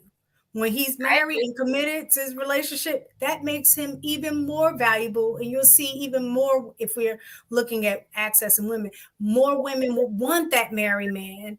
The more he is committed to his family, the more faithful he is to his family, because that makes him more valuable. So then if y'all could redefine high value, would you remove the financial aspect from it? No. I think that we wouldn't remove it, because if you are productive, if you are doing these things, more than likely that money is going to follow. Like the money is there. Right. And so that goes to my point where in other cultures, that money is assumed and therefore not necessarily specifically expressed and defined within the conversation. You just assume this person has resources. So the thing that you're being defined by is what you use those resources on and how you utilize all of your connections. It's not if you can, it's if you do or not. So the question is pretty much, if you could redefine the definition of high value, would it be more determined by integrity and not your income? Yeah, no, that's why it seems like we always get caught up on how much we make. I can't, there's so many times on a Kevin Samuels show, guys call up there and say they make so much money, I'm high value because I'm a doctor. and we But never that's got not beyond the that. Power, man. Well, a doctor's pretty high value. Would you not agree? I mean, well, I mean, he saves lives. It's more about the community. It's not, a doctor in of itself is valuable because of their occupation. Right. But if all you do is go to the hospital and go home, and nobody in your community knows that you're, if nobody really knows who you are like that, you know what I mean? You're valuable to that hospital, but are you valuable to your community? Do you have a network of people? Are you useful outside of your workspace? I could be a director at my job making 150 grand, and I'm making sure you're getting the kind of service that you need around the world. But if nobody knows who I am outside of that space, I'm valuable to my employer, but I'm not valuable to the overall. I'm just doing something. But you are a value, because guess what? If you work in that hospital and you're serving your community and you're saving lives, a life is saving somebody's life is the utmost thing you can do for a person. Those people are going to remember that doctors who saved their life. You understand? So if he's staying in a community and he has dedicated himself, he may be moving silently. Yes, he may not be loud, but because he's serving that community by saving one life at a time, I think he's of value. Yeah, but see, that's the difference between high value and just a regular value. A person in the community that's able to give value. I mean, this person is replaceable, but that surgeon that has this expertise to be able to turn your heart around or some shit, he can't replace him. You get what I'm saying? Or you can't replace this man that got $1 billion bank account. It's irreplaceable. That means he is high value. But the guy that's the same though, Bruiser. You can go get another motherfucker to come out here and clean up the community and take. Wait, hold on. So Shan, to your point about the doctor, so because he saves lives, he's high value. I agree. But if you ask an EMT, like an emergency technician, how much they make, and they tell you 40 grand, well, you're gonna bristle at that. You'd be like, oh man, he broke. But he's an EMT saving lives. So now is he high value, or is he something else? What is exactly is the definition? Are we saying because he's every day? I do think. I mean, that's a great point. That's a great point. Like I said before, it just depends on the like I was telling you about the news people. They don't make a lot of money, but people may think they're high value because they're influenced. Same thing with EMT and nurses. Even teachers, people may think that they're not high value because of how much they're getting paid, but they're of high value because you kind of need them. So I think that we can go back and forth, in respect to Kevin Samuels, who brought this to the forefront, and he had his definition. We always want to respect that, but it's okay, because I know people are getting on us by changing his definition. It's okay for us to want to add standards to the high value. We may say that that's not enough, because while that could be enough, to us, there's so much more to being high value than just how much money you make. Because we know some crooked people who make over 100, whatever that criteria is, and they're just damaging their computer. They're making it off the back of other people. They're killing people to make that money, and that is of no value to our community. So just kind of looking at something that I just looked up, it was wiki, difference. I wanted to, what's the difference? Because in my mind, I'm looking at quality, and what's the difference between value and quality. And so it was saying that quality is being of good worth, well made, fit for a purpose. Whereas a value is to estimate the value of something or judge the worth of something. So I think for me, I would prefer a high quality man over a high value man. I don't want to just judge the person based off of what other people think or what other people, judge his worth of something. He has to show me the quality before I can judge his value to me. So I think I personally will prefer a high quality man over a high value man. So what you just did is you just said, we got to get final thoughts, y'all. Lee coming on. You just said high value man does high quality behind it. That's basically what you're saying.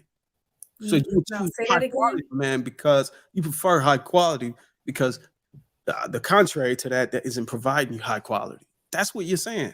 No, I said high quality is a person of good. Well, I'm going to say in terms of people that we're talking about is something of good worth that's well made and fit for a purpose. I think if a high quality man is doing those things that's fit for a purpose, right, and actually applying whatever or moving towards whatever that purpose is, the action that goes behind that purpose, he's well made, all of those things, I think that then leads to him becoming a high value man, because he's walking in his purpose. He's serving, you know, like I guess Shan said, serving his community. And sometimes it can be serving his family. Sometimes that high value is only appreciated by that family. And I think we need to tread careful on this community thing, because if you look at it, we really don't have a damn community. We don't. A community has what? Economics, education, politics, all these other stuff. We don't have that in our community. Our money don't circulate in our community. Because we're so focused on the money. It isn't right. But Bruiser, are you on the front line? What community are we talking about? We damn sure ain't talking about our community. But Bruiser, why does high value have to line? be with? Why does high value have to deal with community? Why are we mixing them together? Like, if you high value, without being restricted to my community can be want to fucking rob me or want to kill me or destroy me. I don't have to restrict myself to serve my community in order to validate my value. You get what I'm saying? So you're not. Go ahead. So you're not on the front line. I mean, I'm just saying, like, you know, I feel like the front line. Like she said, we get into, like, are you serving the community? Like, it, because like you speaking so much about something, like, are you doing these things? Because I feel like I think we getting too far into the topic. Like she said, like, are you on the front line? Are you serving the community, or you're not? There ain't a community to serve. That's what I'm trying to tell you. We have to build a community. So you're not a part of it. Why am I not a part of it? Why am I not a part of it? I have that question. Why am I? I was asking you, have you or are you serving in your community? I am part of building a community. There is no community, but I am a part of the process it takes to build it, because I'm a married man and I'm with my children, and I'm increasing the rate of improving the nuclear family. So I think that's where it all starts. That's where it all fell apart. But it don't end there, though. If you start there and do nothing else, then I mean, you're only doing stuff for you, which is not bad. I'm just saying it's tough to take it the next step. He's not doing things just for him. He's on this platform right now. We're talking to people. If everybody did what I just said and just cut it off right there, it's impossible for the services or the support to end there, because it's our children. It's our children. But what's the point of these panels? You doing what? What are you teaching? What are you bringing? I'm just saying, us being on this panel is serving us. No, us being on this panel is not serving us. Us being on this panel, we already know the things we want to say. It's people out there that don't know this stuff and they're unaware of it and they're not educated. So what do? They come to the Lapeef Network and they get educated on these things. Thank you. But that's serving. But that's doing something. That's doing something. Even, and guess what? You ain't got to spend no money for this knowledge. It's free. You don't know that. You don't know that. No, these people that's coming in liking, in listening, sitting here. How long we been on here? 3 hours. Then some of them didn't put nothing in the super chat, taking in knowledge. We still doing something. I think that he's missing the point. Because it's revenue and views. For Rosa, I think what she's saying is that you're shortchanging yourself. Basically, she's saying you are serving the community. You serve the community because you give your time up to speak on these panels, to give your voice, to try to make the community a better community. So you are a server of the community. That's what she's trying to say. Right, you're already doing more than what the average man does. So you're already serving, and your community isn't where I live. It's a lot, you know, that's more of a umbrella word that can mean a lot of different things. It's just it doesn't mean a lot that you identify with, that you want to you being on this panel, married, a black married man with a family, and talking, you still serving a purpose. You still serving the community. Listen, I'm serving my people. That's just me personally, to each his own. I don't believe we have a community. If we had a community, we would have more influence on education. We have more influence on the courtrooms and the justice system. We have more influence on economics. We don't have these things. Therefore, we don't have a community. There's pillars to a community, and that's something that we don't have. And if we keep convincing ourselves that we actually have a community, the actual community will never achieve. That's because we don't value. That's because we don't value integrity. We don't value those kinds of things. We value money. We value getting money and then showing each other that we have money.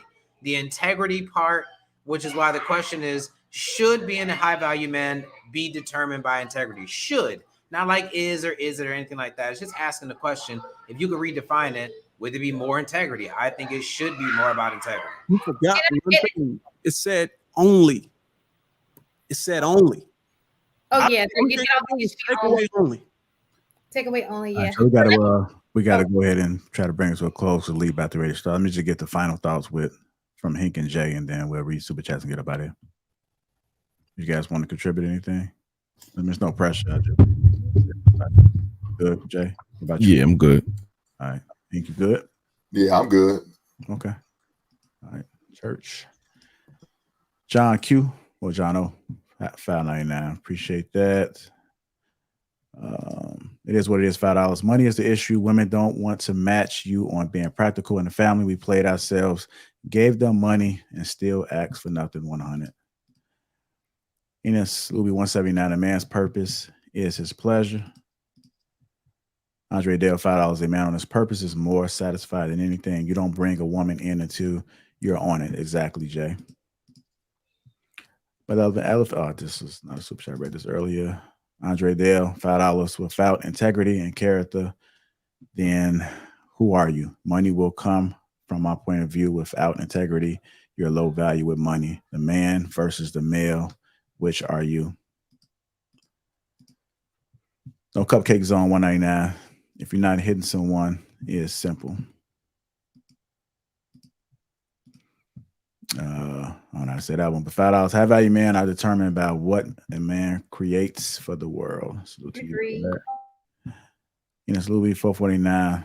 Why are you trying to reinvent the wheel? Kevin Samuels broke it down for you. The fact that you are here trying to figure out what the definition is. H-U-H. Gary Grant, $2 says high value starts with money. Value equals money. I think that's it. If you guys haven't already, hit that like button. Also, make sure you subscribe to the channel. Lee's show is coming directly on after this show ends, so make sure you guys go over there and support him as well directly after this live stream is over. Lee's topic. Let me move this out the way. The betrayal of a false friend. Shanquilla. Well, you're gonna have to do a spell check on that friend right there too. Oh yeah, I did. Damn, Cal. Just try to help you out. Probably should have text you. Photoshop don't have a spell check. Well, it do, but you gotta activate it. So I appreciate that. It's too early. Did anybody else catch that? No. No. Okay. Come on, Miss Shayna. But thank you, Big Bad. That's high value. Yeah. That's a value. That's valuable right there. Yeah. I didn't pay attention. I'm sorry. I'm gonna go ahead and correct that right now. I was doing it while you guys were doing the show. So that's an easy fix. I still got it open, so I'll go ahead and change it right now.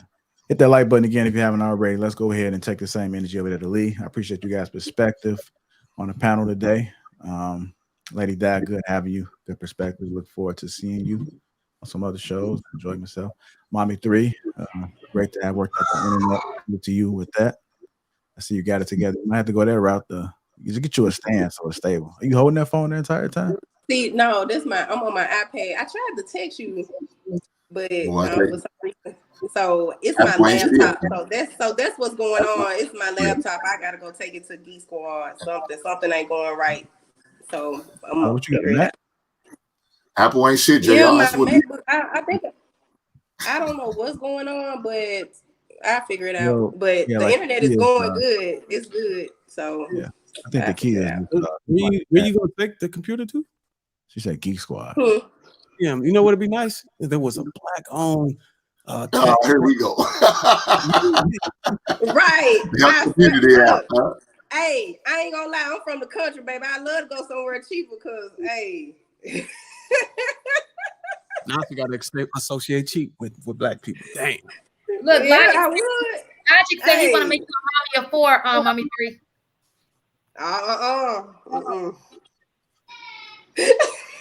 The Geek Squad, if you have the Geek Squad do it, they'll reset it for free. Ask them to do that first. Reset it. Thank you. And I really think that's what it is. I really do, because my internet is working pretty good on my iPad. Yeah. I mean, the thing you got to understand too is that on your computer, if you got no memory, if your storage is full, your computer would just tweak. The different programs won't operate the correct way. You just got to make sure it's breathing. But if you got it full, man, no more room to put nothing else in there. Then you can't expect it to do the miracles. But I do think you have some type of internet connection. It just amazes me how many issues people have when it comes to connections. Especially when you look at the design. Was that a joke? I got the joke. I thought you were talking about connection. Especially when you pay so much money a month. I'd be like, excuse me? Look.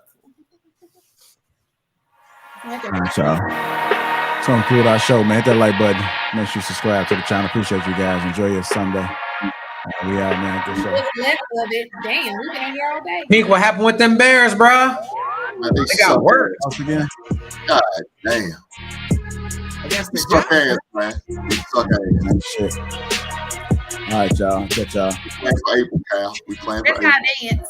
Now you got the I don't energy. even like football. You got the energy now. If the music playing, the show is over. You should have had the energy. Y'all had me here for like 8 hours. What are you talking about? What are you gonna be like this the whole time? You been in class from Starving, y'all. You ain't got no life anyway. I got a date tonight. Oh shit. Don't make me jealous. Hopefully, y'all not going dancing. Dang. Show him my moves. You think what you trying to say? She can't dance. I'm being direct. Ain't nobody ever complained. I'm communicating clearly. Watch out there now. Watch out there. All right, so y'all enjoy See your y'all. Happy Sunday. All right, Jill.